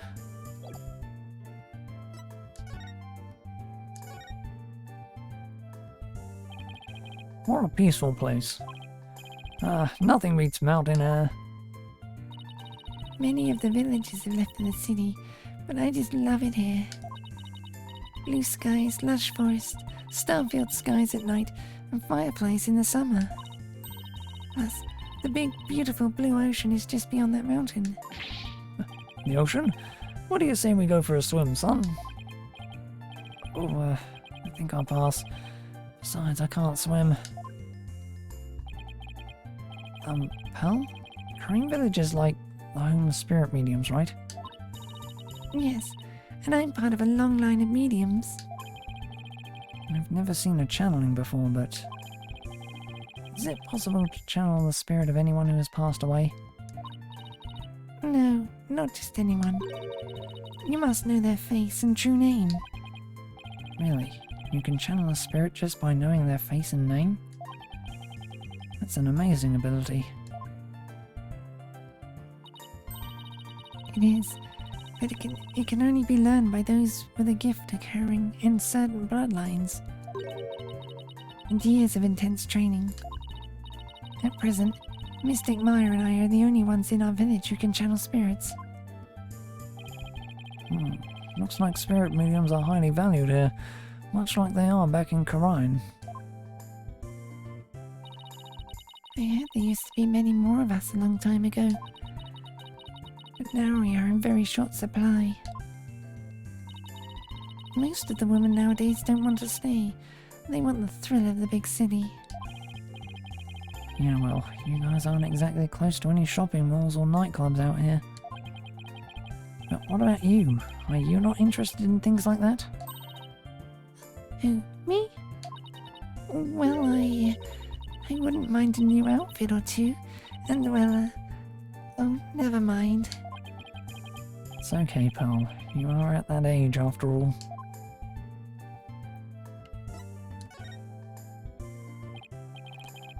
Oh, we met this weirdo earlier named Politician. Do you know anything about him? Yes, he's been campaigning a lot around here lately. And the noise he's been making has become quite a problem. People are especially upset that he's campaigning at all hours of the night and day. Well, the local police should arrest him for disturbing the peace. There. Unfortunately, there's little they can do because of the Addition family is so powerful. Well, he isn't he the proverbial pamphlet provincial prince? Seems pretty intent on winning here in Karain. Is there some special reason why? I'm not sure, but I have an idea. The spirit mediums of Karain once held considerable sway in the political world. Judging by his slogan, maybe that's what he's after. Great. So he's just another politician seeking powerful connections. The ability to commune with the dead gives comfort to those anxious about the future. Tiny Korion has preserved its independence by the Queen's power of spirit channeling. Must play a similar role in this village. Yes, even today many revere those with spirit medium blood flowing in their veins. So basically, as politician's benefactor goes, so goes the whole village. Who is this benefactor? Who could hold this much sway over Korion village?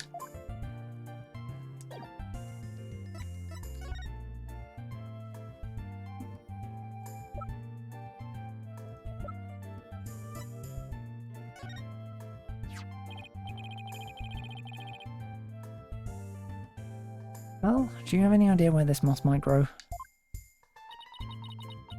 That looks like Mitama moss. It grows on Mount Mitama and gives off a soft glow in the dark. Mount Mitama? See that mountain over there? That's Mount Mitama.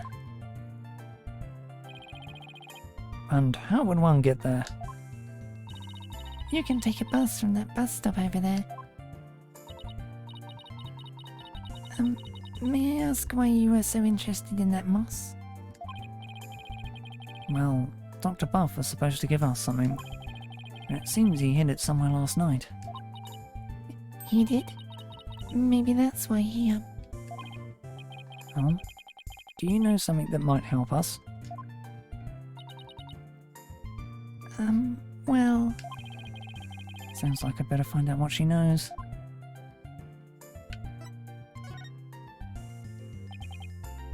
Val, do you have any idea where Dr. Buff might have gone last night? well... about that... All I know is Dr. Buff was somewhere on Mount Mitama.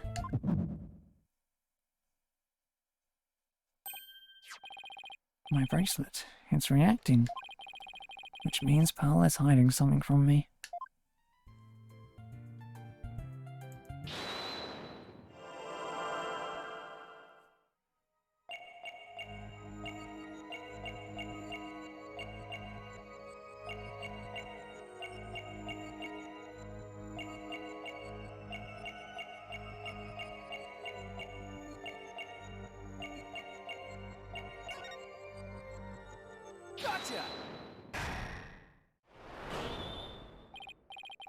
Well, you seem anxious around the topic of Mount Mitama.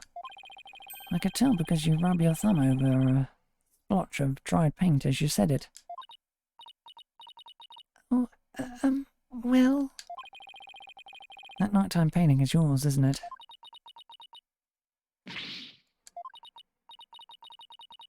This is so embarrassing. As you saw, I'm not a very good artist. But that picture has nothing to do with Dr. Buff. I'm not so sure about that. In fact, I'm going to guess that while you were out here painting last night, you actually saw the good doctor heading out to Mount Mitama from the bus stop. No, I didn't see anything like that. I swear. No, I'm positive you saw the doctor. After all, he's right here in your picture.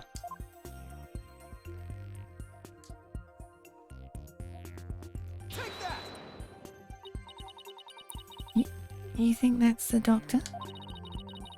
I may not be a very good artist, but at least I know how to draw a person. Okay, if this isn't a person, then what is it?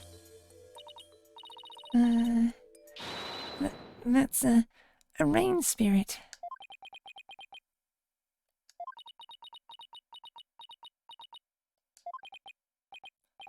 And what's a rain spirit doing at a bus stop? Oh, rain spirits have places to go to.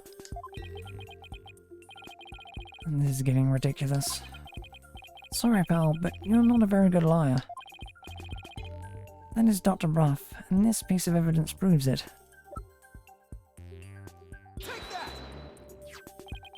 This is the raincoat we found in the doctor's study. It's still wet and muddy, so we know that someone wore it last night. Now, see how this pattern is the same as the rain spirit in your picture? You didn't see a rain spirit last night. You saw Dr. Buff wearing this raincoat. I'm sorry. I knew I'm not supposed to lie, but...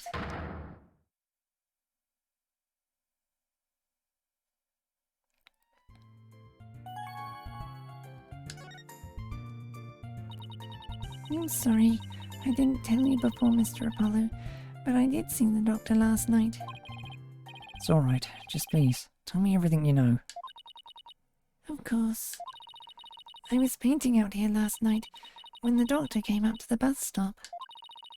He was wearing a raincoat, even though it wasn't wearing, and a helmet with a light on it. Sounds like he was well prepared for something. I know. That's why I asked him if he was going off exploring again. He looked startled, like he hadn't noticed me there. And then he suddenly said, "Please don't tell anyone you saw me here." Why would he want to silence you like that? Something must have happened to spook him. And he didn't want anyone to know where he was going to hide the orb. But where could he have been going dressed like that? My best guess is a cave somewhere on Mount Mitama. I heard there's a cave there where mediums of the Karain tradition went to train long ago. The legend had it there is some sort of mystical ruin in there. Mystical ruins? Sounds like the exact sort of place an archaeologist might go. Well, we should get going now. But thanks for all your help, Pearl. You're welcome, Mr. Apollo. Please take care.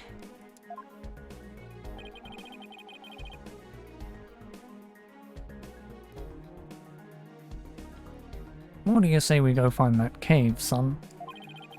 It seems that the orb might finally be within our grasp. This treasure hunt is shaping up to be the real deal. Really gets the blood pumping, doesn't it?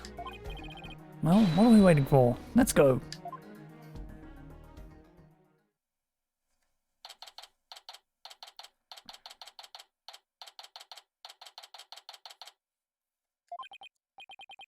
Ew, I'm all out of breath. Oh, come on, that was nothing. And you're so much younger than me. I don't normally get this much exercise. Ugh. Need a break? No, I'm fine. Duck, look, there's Mitama moss growing in that cave over there. This must be where the doctor was last night. Let's take a look inside.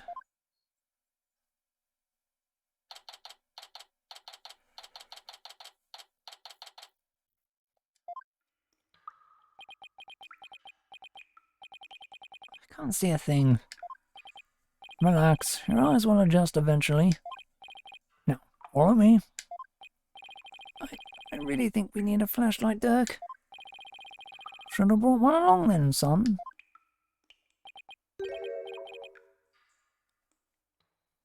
Here, use mine. Thanks. Wait, were you holding out on me?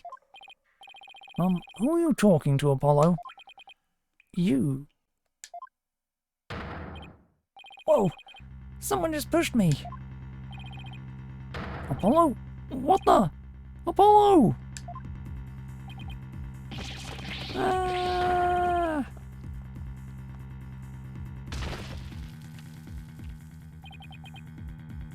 Ow. Are you alright, son? Yeah. Looks like someone got the drop on us. Quite literally. Who? I mean, I could have died from that fall. I don't know. I don't think we'll be getting out the way we came in. Looks like we're in a pretty deep cave. Nothing to do but press on, son. How can you even see in here? Come on, let's go. Hey, wait. One false step and we're dead. What the world should we do? I guess we keep going. There must be some path for... There must have been some path for Dr. Bluff to follow when we came to hide the orb. Right. By the way, looks like our attacker left us with this useful parting gift.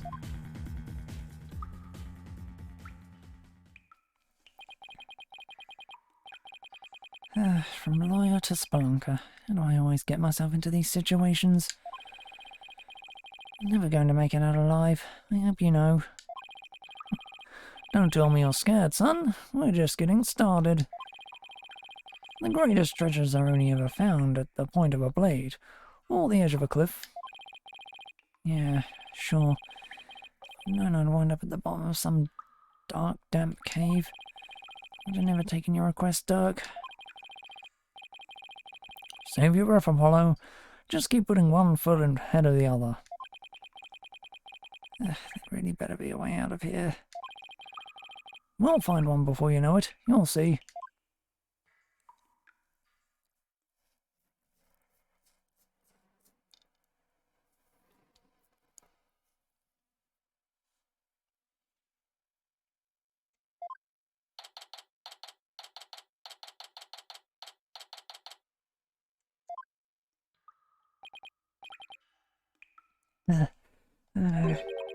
We've been walking for over an hour. It's like a maze in here. I couldn't get back to where we started if I wanted to.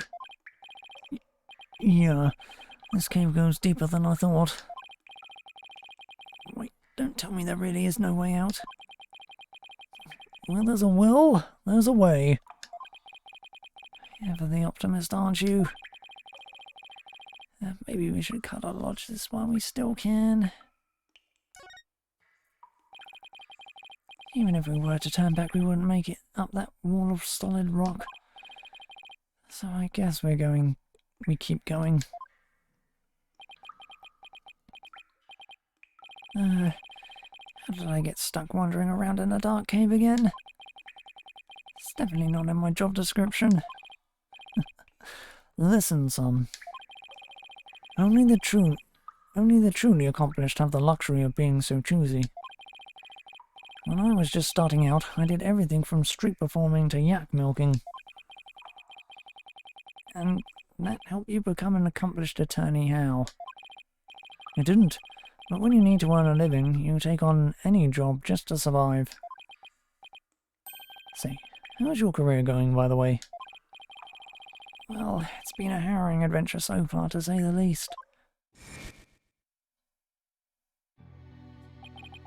My first trial really put me through the ringer.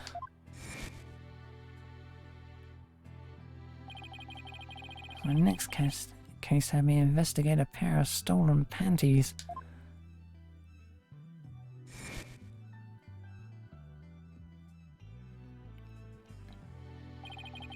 And just when I was hitting my stride, this one prosecutor branded me as Hair Forehead.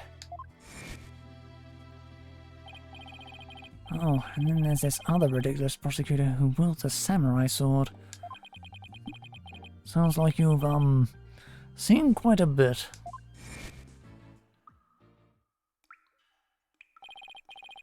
You're telling me... Listen, Apollo. I'm sorry I didn't contact you for so long. It's fine, Dirk. What's happened, happened.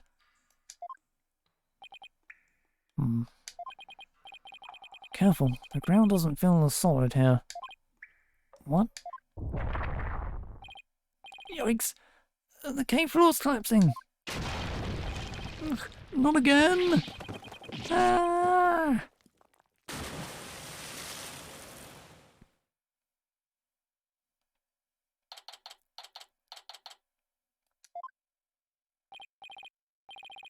Hey, Apollo, can you hear me? Dirk.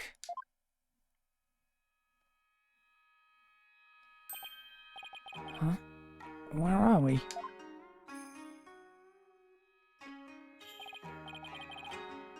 Whoa, what is this place?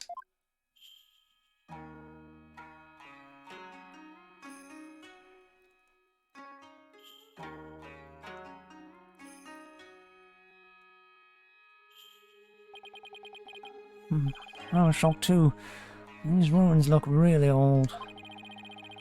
It's not exactly something you'd expect to find in the middle of a cave system, that's for sure. Maybe the doctor hid the orb around here.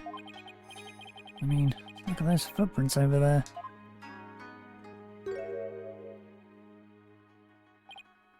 Son, I think our little adventure is about to pay dividends.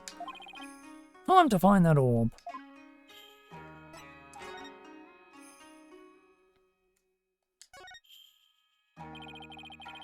These have got to be the doctor's footprints. They match the bottoms of the boots we saw in his study. So he made it all the way down here. The water's washed most of them away, but his footprints are everywhere. Really? Because these are the only set I see. Must have been looking for something. Ah! Those prints. They're coming out of that lake. Hey, you're right. But that would mean Dr. Buff came walking out of the water?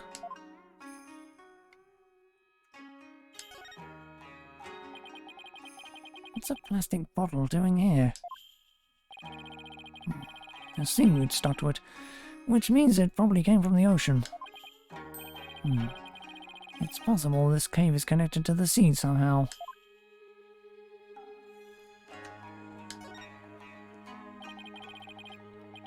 This lake looks really deep. Can't even see the bottom. Bottomless lake in the depths of a mountain cave system. My blood ran cold at the thought of falling in there. The water. It's salty. This lake may very well lead to the ocean. Didn't Pearl mention something about the ocean? Like how it's on the other side of the mountain? I imagine she meant it literally.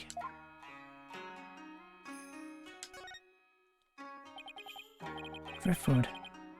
How'd that get in here? By drifting on in, I'd assume. The only question is from where?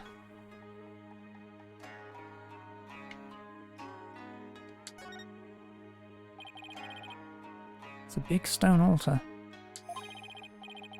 One false move and some god might come and smite us. Oh, come on. It's not all doom and gloom. I dare you to look at our surroundings and say that again, Dirk. Ah, you got me there, son. Dear gods, please smite me now.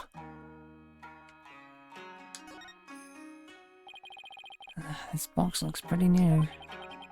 I'm guessing the doctor's the one who brought it down here. It's no good. It's locked tight. There's no way to open it? Doesn't look like it. And there isn't even a keyhole. Which means there must be some trick to opening it. We'll have to figure it out if we want to see what's inside.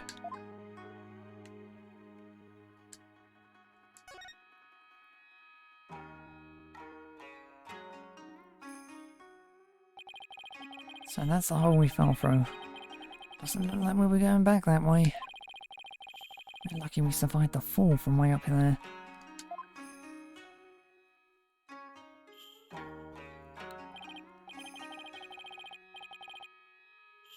Indeed, if that hole hadn't been above the lake, we'd be history. You passed out the moment you hit the water. Yeah, well, water's not really my thing. This cave is solid rock all around. Looks like we either go back through that hole, or find some other way out. Why am I always between a rock and a hard place? Let's sum up what we know so far. The orb is almost definitely inside this box contraption that we can't open. As for this cave, there doesn't seem to be any way out. Well, we're this close to the orb. Oh, come now, son. Don't be like that. It's just a bit of bad luck, that's all. Bit. Murphy called. He wants his law back. What doesn't kill you makes you stronger, right? Ha ha ha ha. How can he laugh at a time like this? We're stuck here for now, so we might as well try to open this thing. Okay, let's see what we're dealing with.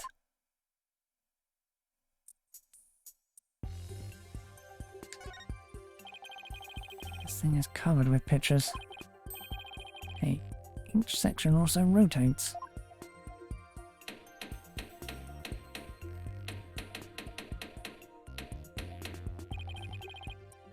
Take a look at this, son. See the picture of a dragon battling a tiger? And this green and purple one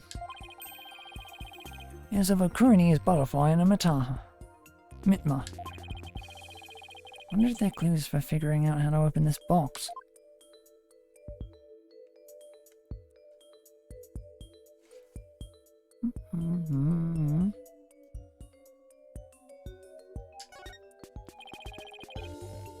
There's a big button here. Huh? Nothing happened.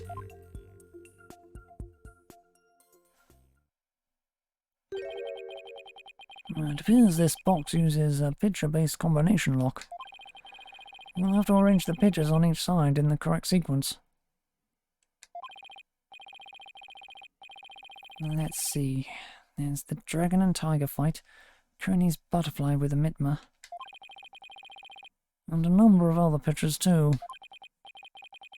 Dirk, I was thinking, maybe we should check the evidence we've collected so far. I think we have something that just might help us open it. You read my mind, son. I think this will help us open the puzzle box.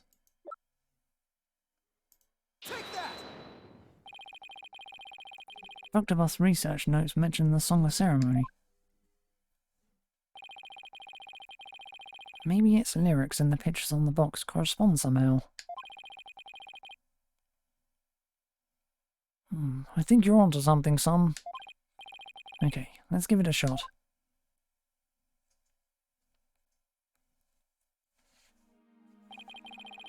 Each dial has 6 pictures, and there are 4 dials in all. The box should open once the pictures are arranged in the right order. Funky puzzle box. Here comes justice.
It won't open. Maybe the pictures aren't in the right order. The case should open if the pictures are arranged properly, but... No, I should carefully consider which part of the song corresponds to which picture.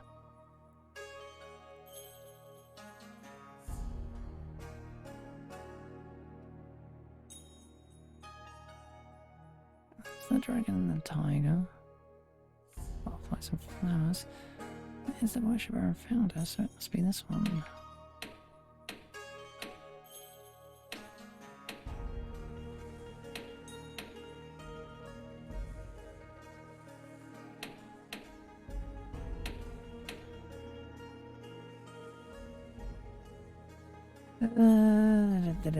Notes.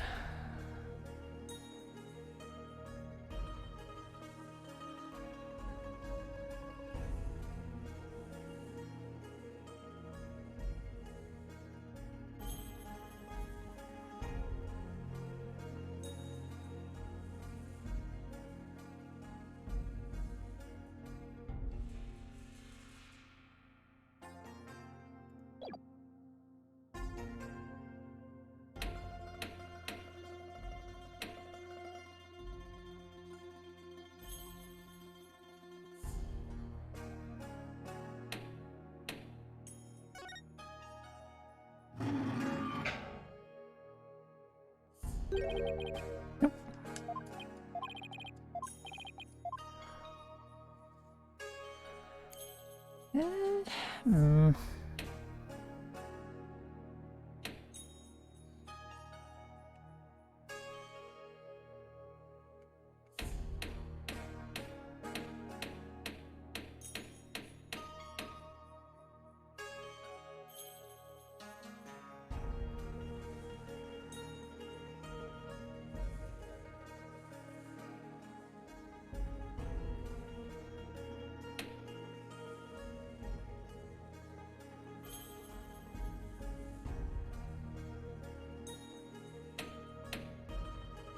Wait.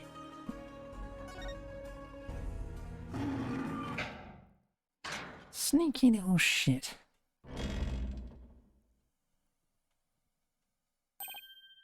It opened. So this is the Founders Orb. We did it, son. The orb is finally ours.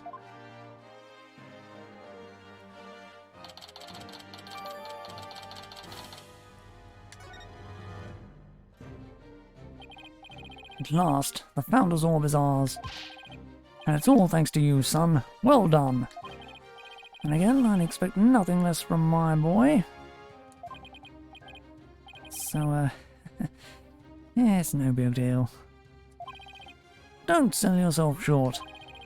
You may think it's nothing, but your insights and reasoning led us here.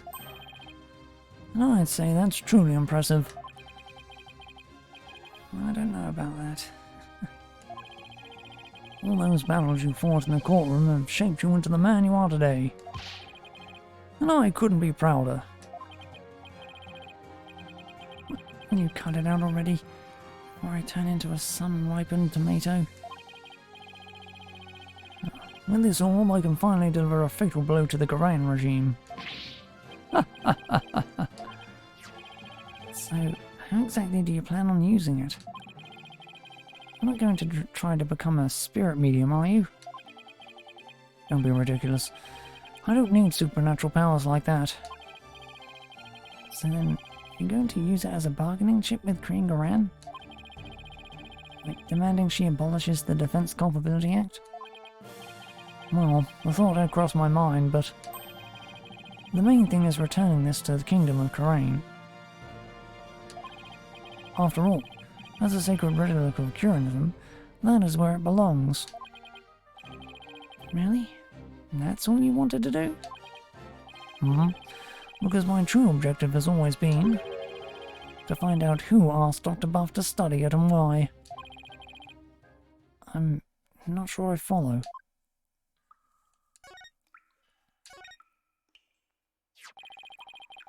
The official story is that the orb was stolen from Temple's treasure room. Yeah, I heard about that on the news. They also said your group was behind the theft. That's not good.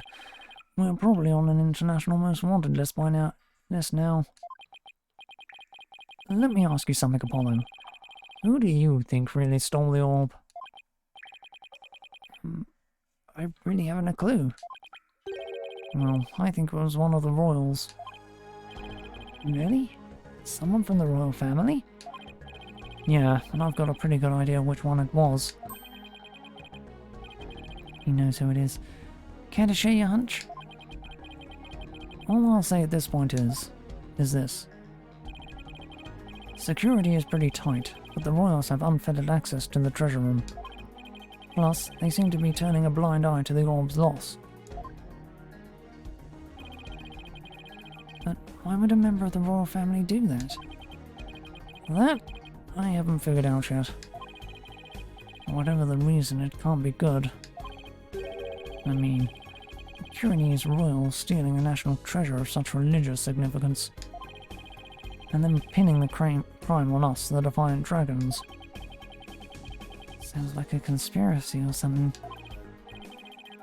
I agree, and if the truth were to come to light, it would be a scandal of epic proportions. To allow a foreign national to study a treasure so sacred that it's off limits to the public. It would be seen as an utter sacrilege to those who truly revere the Holy Mother. So if this were to go public, support for the Garain regime would weaken. And that's not all. This is just a hunch, but I believe there's something even bigger here. Something that would explain why the orb was being studied in the first place. Something that would shake the kingdom of Garain to its very core. And I'm going to find out what. He's probably right. His intuition is usually spot on. Dirk, why are you so bent on revolution anyway? Is it to reform the legal system in Garain? There's that. But I'm also doing this for my children. I want to save Nayuta. What do you mean? This is for your ears only. It's the other reason why this revolution needs to succeed.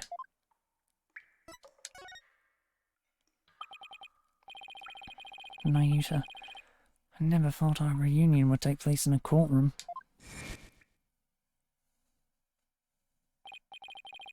Oh, so you've run into each other already?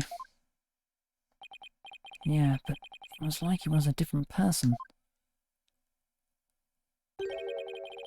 He used to be such a kind, cheerful kid, always smiling and stuff, but now...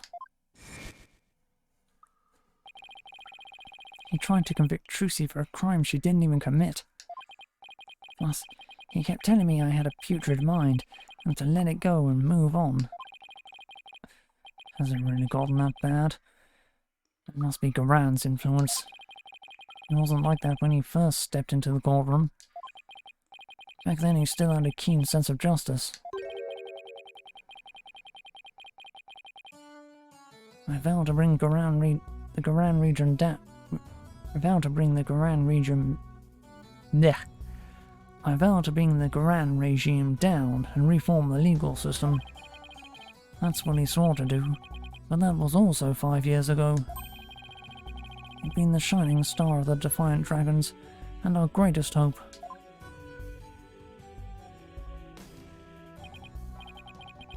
Wait, Nayuta was a dragon? He was. But these days he's more like Garan's lapdog. Talk about a complete about face. Why would he do that? Something must have happened to him. Something that sparked a radical change. Still, I don't think he truly believes in the new path he's taken. It's not conviction that fills his heart. It's resignation and despair. You see, the only thing I know for sure is Nayuta is suffering, and he is suffering in silence. Nayuta is suffering. Yes, he knows the rightful state of Garain's legal system. But something forces him to bend to Garan's will, and it's tearing him apart. But it's been 5 years. Do you really think he even still wants to reform the legal system?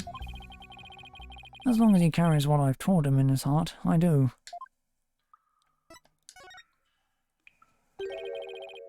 A dragon never yields. That's what you always told us. And then I did. It's a belief I've held since back when I was a lawyer. The dragon stands at the pinnacle of the natural world. Nothing and no one can bend its will. That's why we lawyers must pursue the truth, like an unyielding dragon, right? We must fight for truth to the bitter end, no matter what it takes. Dirk and Mr. Wright, they have that much in common. And that's why I've held on to this badge. even though there are no more lawyers in Karain. I believe that one day our legal system will return to its former glory. And this badge here is a testament to that belief. I wonder if Nayuta still believes in what you taught us. He does. That much I'm sure of. A dragon never yields.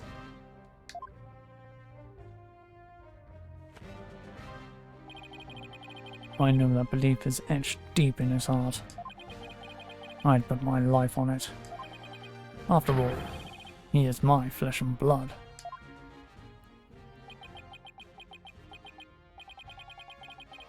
This unshakable faith and confidence is what draws people to him, whether they like it or not. Even people like me. You know, I remember back when we were kids, Nayuta used to say with great pride, I have the blood of the dragon within me. Yes, and that's why I want to free him. Free him from the poisonous clutches of the Garan regime. So that's your other reason for starting a revolution? Yes, I need to smack some sense into that boy of mine. I mean, what else are fathers for?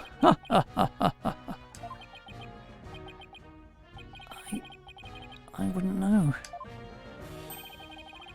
Now that we have the orb, on to the next problem. Getting out of here. We're not going back the way we came, that's for sure.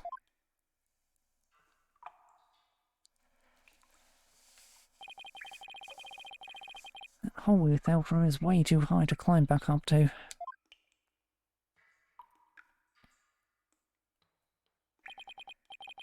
Actually, I have an idea. That lake water tastes salty, which means it must connect to the ocean. Wait a second, you're not suggesting we swim our way out of here? That's exactly what I'm suggesting. We have no idea how deep that lake goes. It's pitch black down there. Not a problem. How is that not a problem? I mean, how do you know if there's really a passage to the ocean? Well, one of us has to try, and I'm the better swimmer. Time's a-wasting. I'll be back before you know it, son. Dirk! He's gone. I sure hope he knows what he's doing.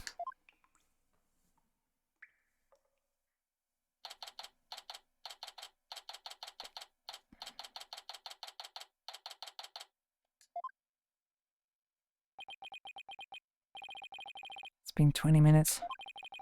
I hope he's okay.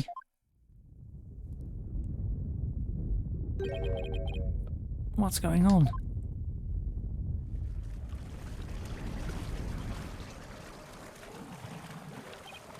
Uh-oh. The water! It's rising and fast. Ah!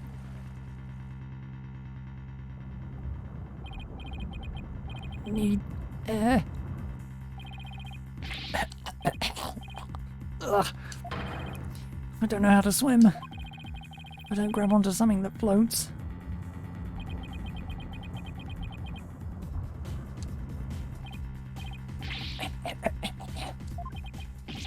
This is bad. I better think of something quick.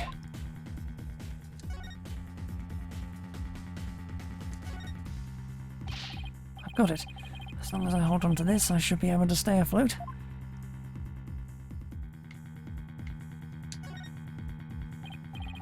Hey, maybe I can use this like an oxygen tank. Wait, what am I thinking? I need to stay calm and be more rational about this.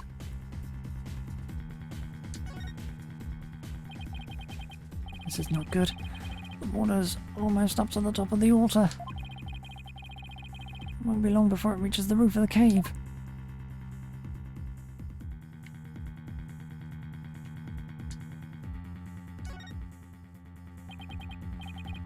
It's no use. The hole's still too high up. I'll have to find another way, and quick, before I drown.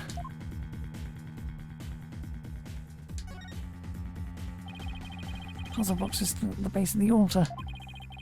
Must have been designed to stay put, even at high tide. Oh wait, that's it. Dr. Buff must have gotten in here from some oceanside entrance at low tide. That's why his footprints were leading out of the lake. So it really does connect to the ocean. That helps. I drowned before I made it out.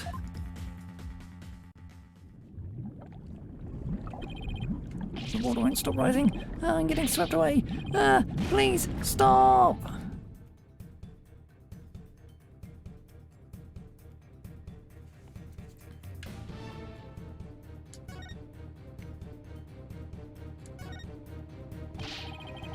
The water's just high enough for me to reach the hole. I'm saved. All I have to do is go back the way we came. Water might not even lift me all the way back up over that wall of rock. Here goes.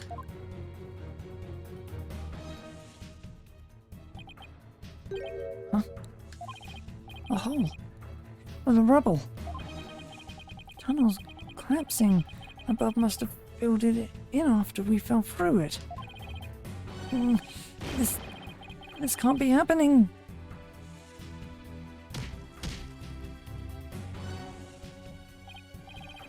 No, I can't give up now.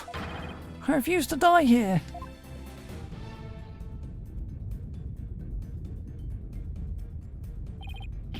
The water. I can't.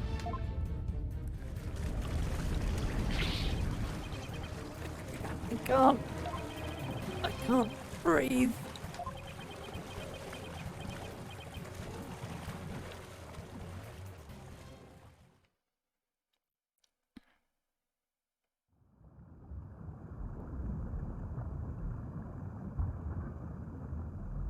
Is this the end?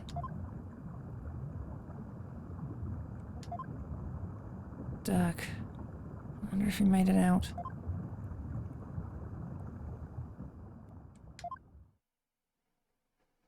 So this is what it feels like to drown. I would have eaten that sushi. I'd known it would be my last meal. Look, I've been through this before. Now I remember.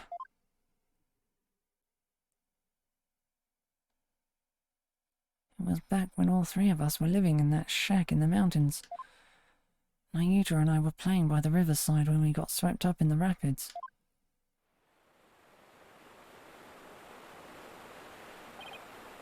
I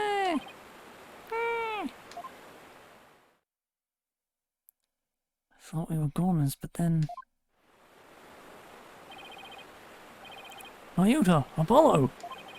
Hold on, I'm coming.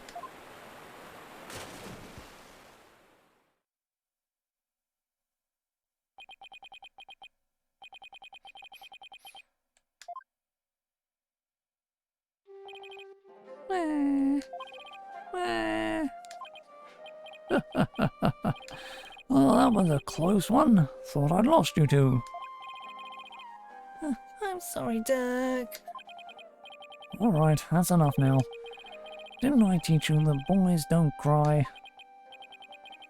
Thank you, Father.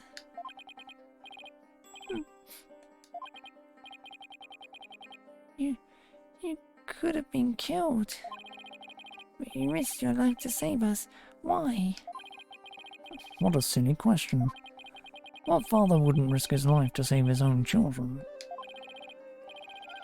Nayuta, Apollo, don't you ever hesitate to call when you need me, understand?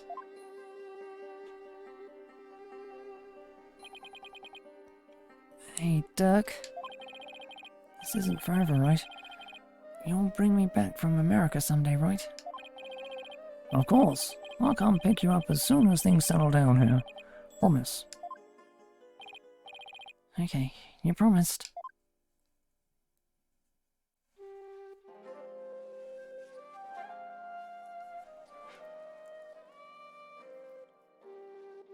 Dirk, I waited and waited. The day you come and take me home. But you never came. That's why I tried to forget about you. And my life back in Korean.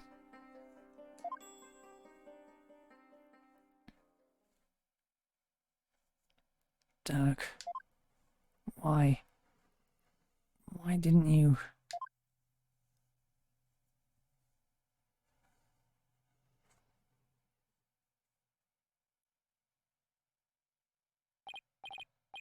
Apollo?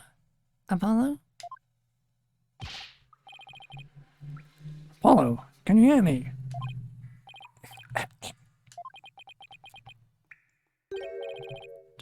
Dirk? Still can't swim, eh? You came back. But why? I said I'd come for you, didn't I? Yeah, but you can't hold me and swim. We're both going to... Stop talking. You'll bite your tongue. What? Whoa, whoa, whoa! We're being pulled under! What's going on? Why is this happening?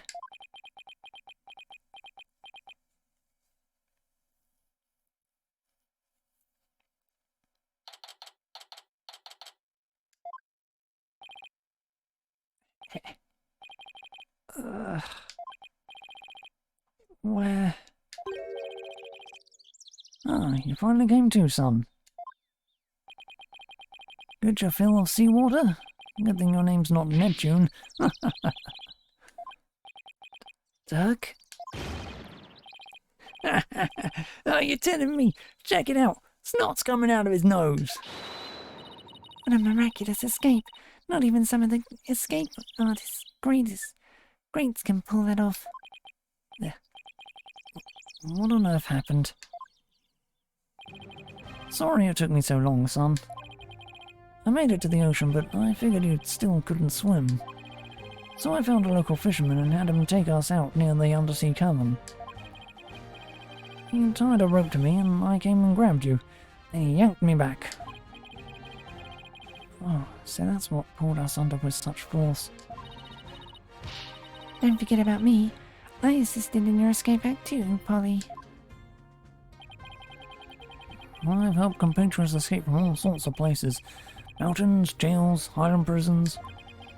An undersea cavern. Now that was a first. Dirk, he risked his life for me. Dirk, I'm only alive because of you. Thank you. Oh, you're welcome.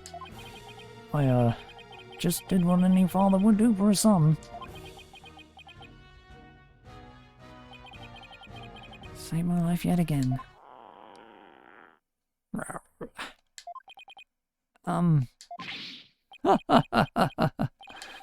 I guess seawater doesn't make for much of a meal. It's 'cause Polly didn't have any sushi. Oh yeah, I haven't eaten anything since this morning. Ah, that's right. Hey, AJ. Dirk, let me buy this for you. I thought you might be hungry. Ready to have some this time around?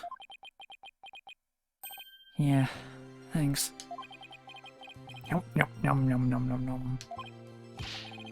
Oh wow, this is delicious. I'm glad you approve. I'd better get some before you eat them all. Yum, yum, yum, yum, yum. Just like old times. Dirk used to slice up the fish he caught, and we'd all eat fish sashimi together. He used to talk about all the vitamins and minerals packed in the raw fish. Yum, yum, yum. Hey, by the way, let me see that orb, AJ. Here you go. Whoa, so that's what it looks like. You found the legendary treasure. Nice work, Polly. Thanks. Guess you could say mission accomplished. With the orb, our revolution can take a big step forward. Let's celebrate the eve of our revolution. We'll get all dressed up and feast till dawn. Yeah, now you're talking. Time to party. After all that, I just want to go to bed.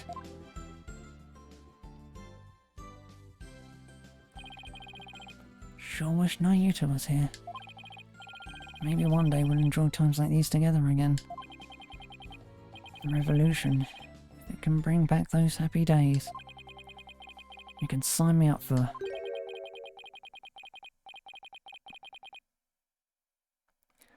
Sorry to interrupt your little party, but I'm here for my crystal.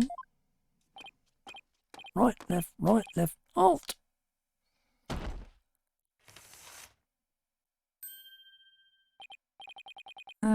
It's him again. Well done! Then again, I always knew you could do it. After all, we politicians must be excellent judges of character. Still, I'm impressed you both made it out of there alive. Wait a second. You're the one who shoved us into that pit. It sounds so bad when you say it like that. All I did was give you a little nudge in the right direction. So, it was you.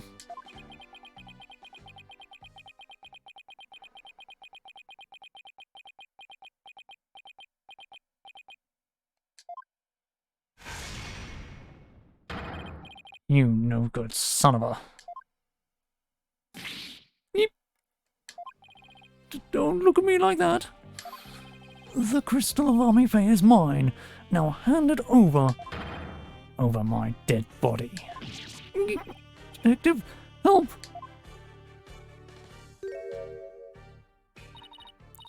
Yeah, I know. Emma, what's going on here? He filed a police report. He claims you're trying to steal his family heirloom. That's him, the one with the long hair. Arrest him this instant. He is the thief that made off with the Attition family's most precious heirloom. Well, I suppose I should ask you to come in for questioning. Down at the police station. I think I'll pass. After all, Mr. Attition seems bent on having me arrested on theft charges. This is not good. Dirk gets arrested and we sent back to Kurain to face execution. Sorry, but now that I know you have the crystal, or orb as you call it, I must insist. Will you please come with me, sir?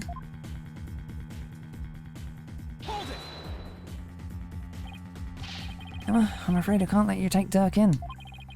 He received the earth from Dr. Buff in a perfectly legal transaction. Is that so? Can you prove it? Of course. This should sufficiently prove that the orb now belongs to Dirk.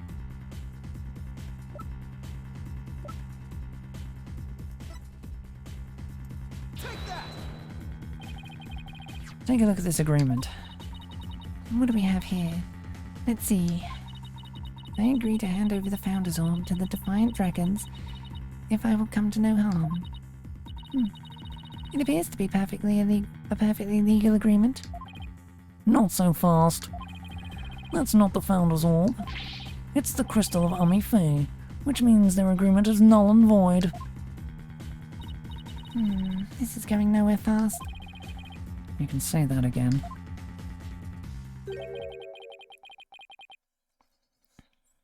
Then it will just have to go to trial. Right, Apollo? Mr. Wright? Daddy?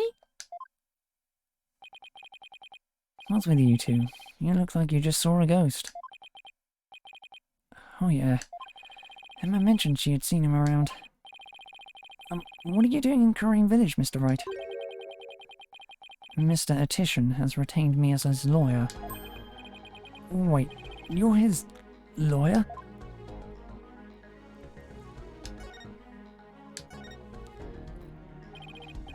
Mr. Wright, why are you serving as Mr. Attition's lawyer? Because he hired me. He needed my help in getting his family heirloom back from Dr. Buff. And it seems he correctly foresaw that something like this might happen.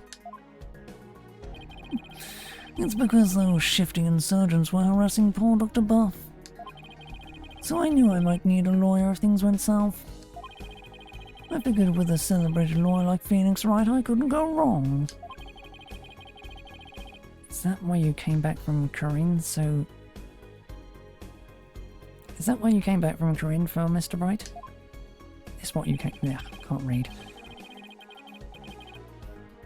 It was just good timing. My work over there just happened to wrap up, so here I am. Plus, Mr. Retichin is a very important client. They know each other? I don't ever heard Mr. Wright mention his name before.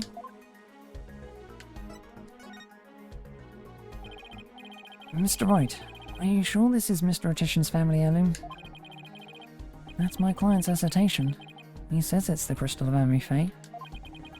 Apparently it's the crystal she once used when channeling spirits. Who's Amifay? She brought Kurini's channeling to Japan, and her descendants brought it here. Her true origins are still rather murky. But what's clear is she is the founder of the Kurin channeling technique. Oh, she's like the one they called the founder in Corinne, the Holy Mother. Apollo, I don't plan to betray my client's confidence. I may not know all the facts yet, but I do know we won't be handing the crystal over to you. What? Are you saying... I'm really sorry it's come to this, but... Mr. Wright, I don't understand. Let me spell it out then.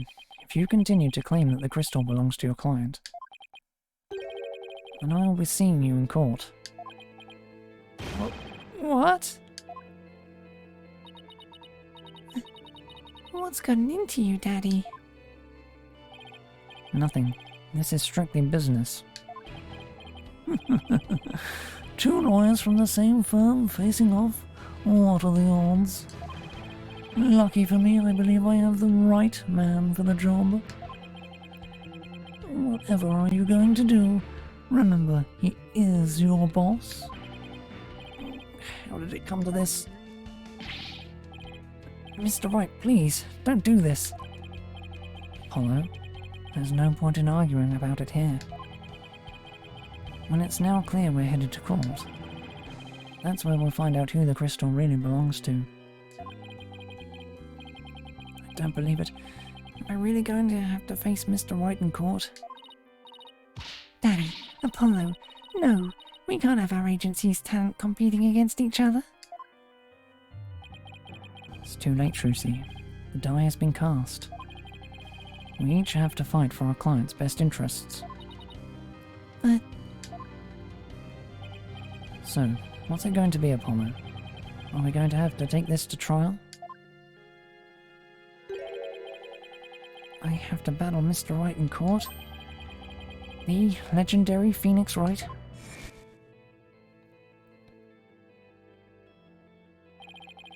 No matter how many trials of his I've watched, no matter how dire the situation, he's always pulled out a win in the end. Can I do it? Can I really take on the man whose footsteps I've been following in? I owe it to Dirk to at least try. What should I do?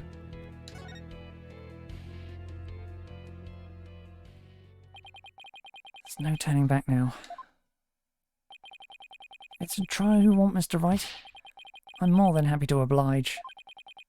I'm ready to fight for my client. Even if it means facing off against you.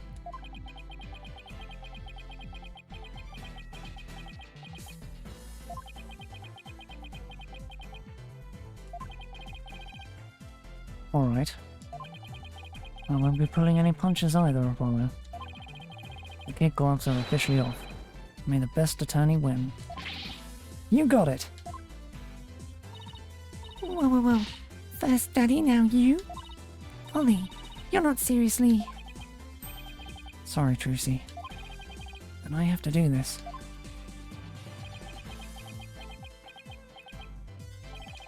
Apollo. Alright then. I'd better go prepare for tomorrow. See you in court. Daddy, no, wait!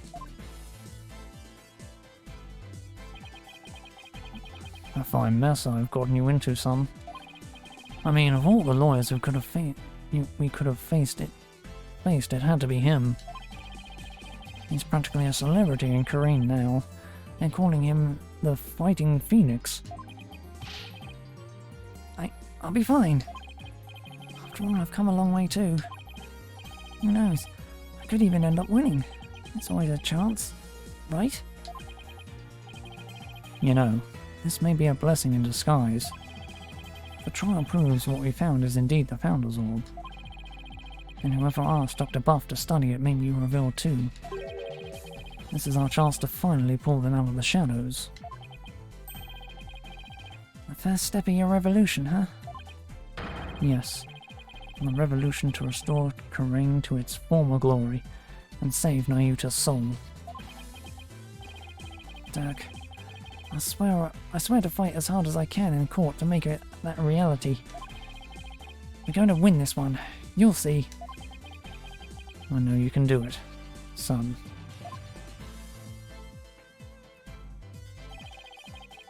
It doesn't matter that I'll be going up against Mr. Wright. I have to win this for Dirk. And for Nayuta. His salvation along with all of Kirin depends on it.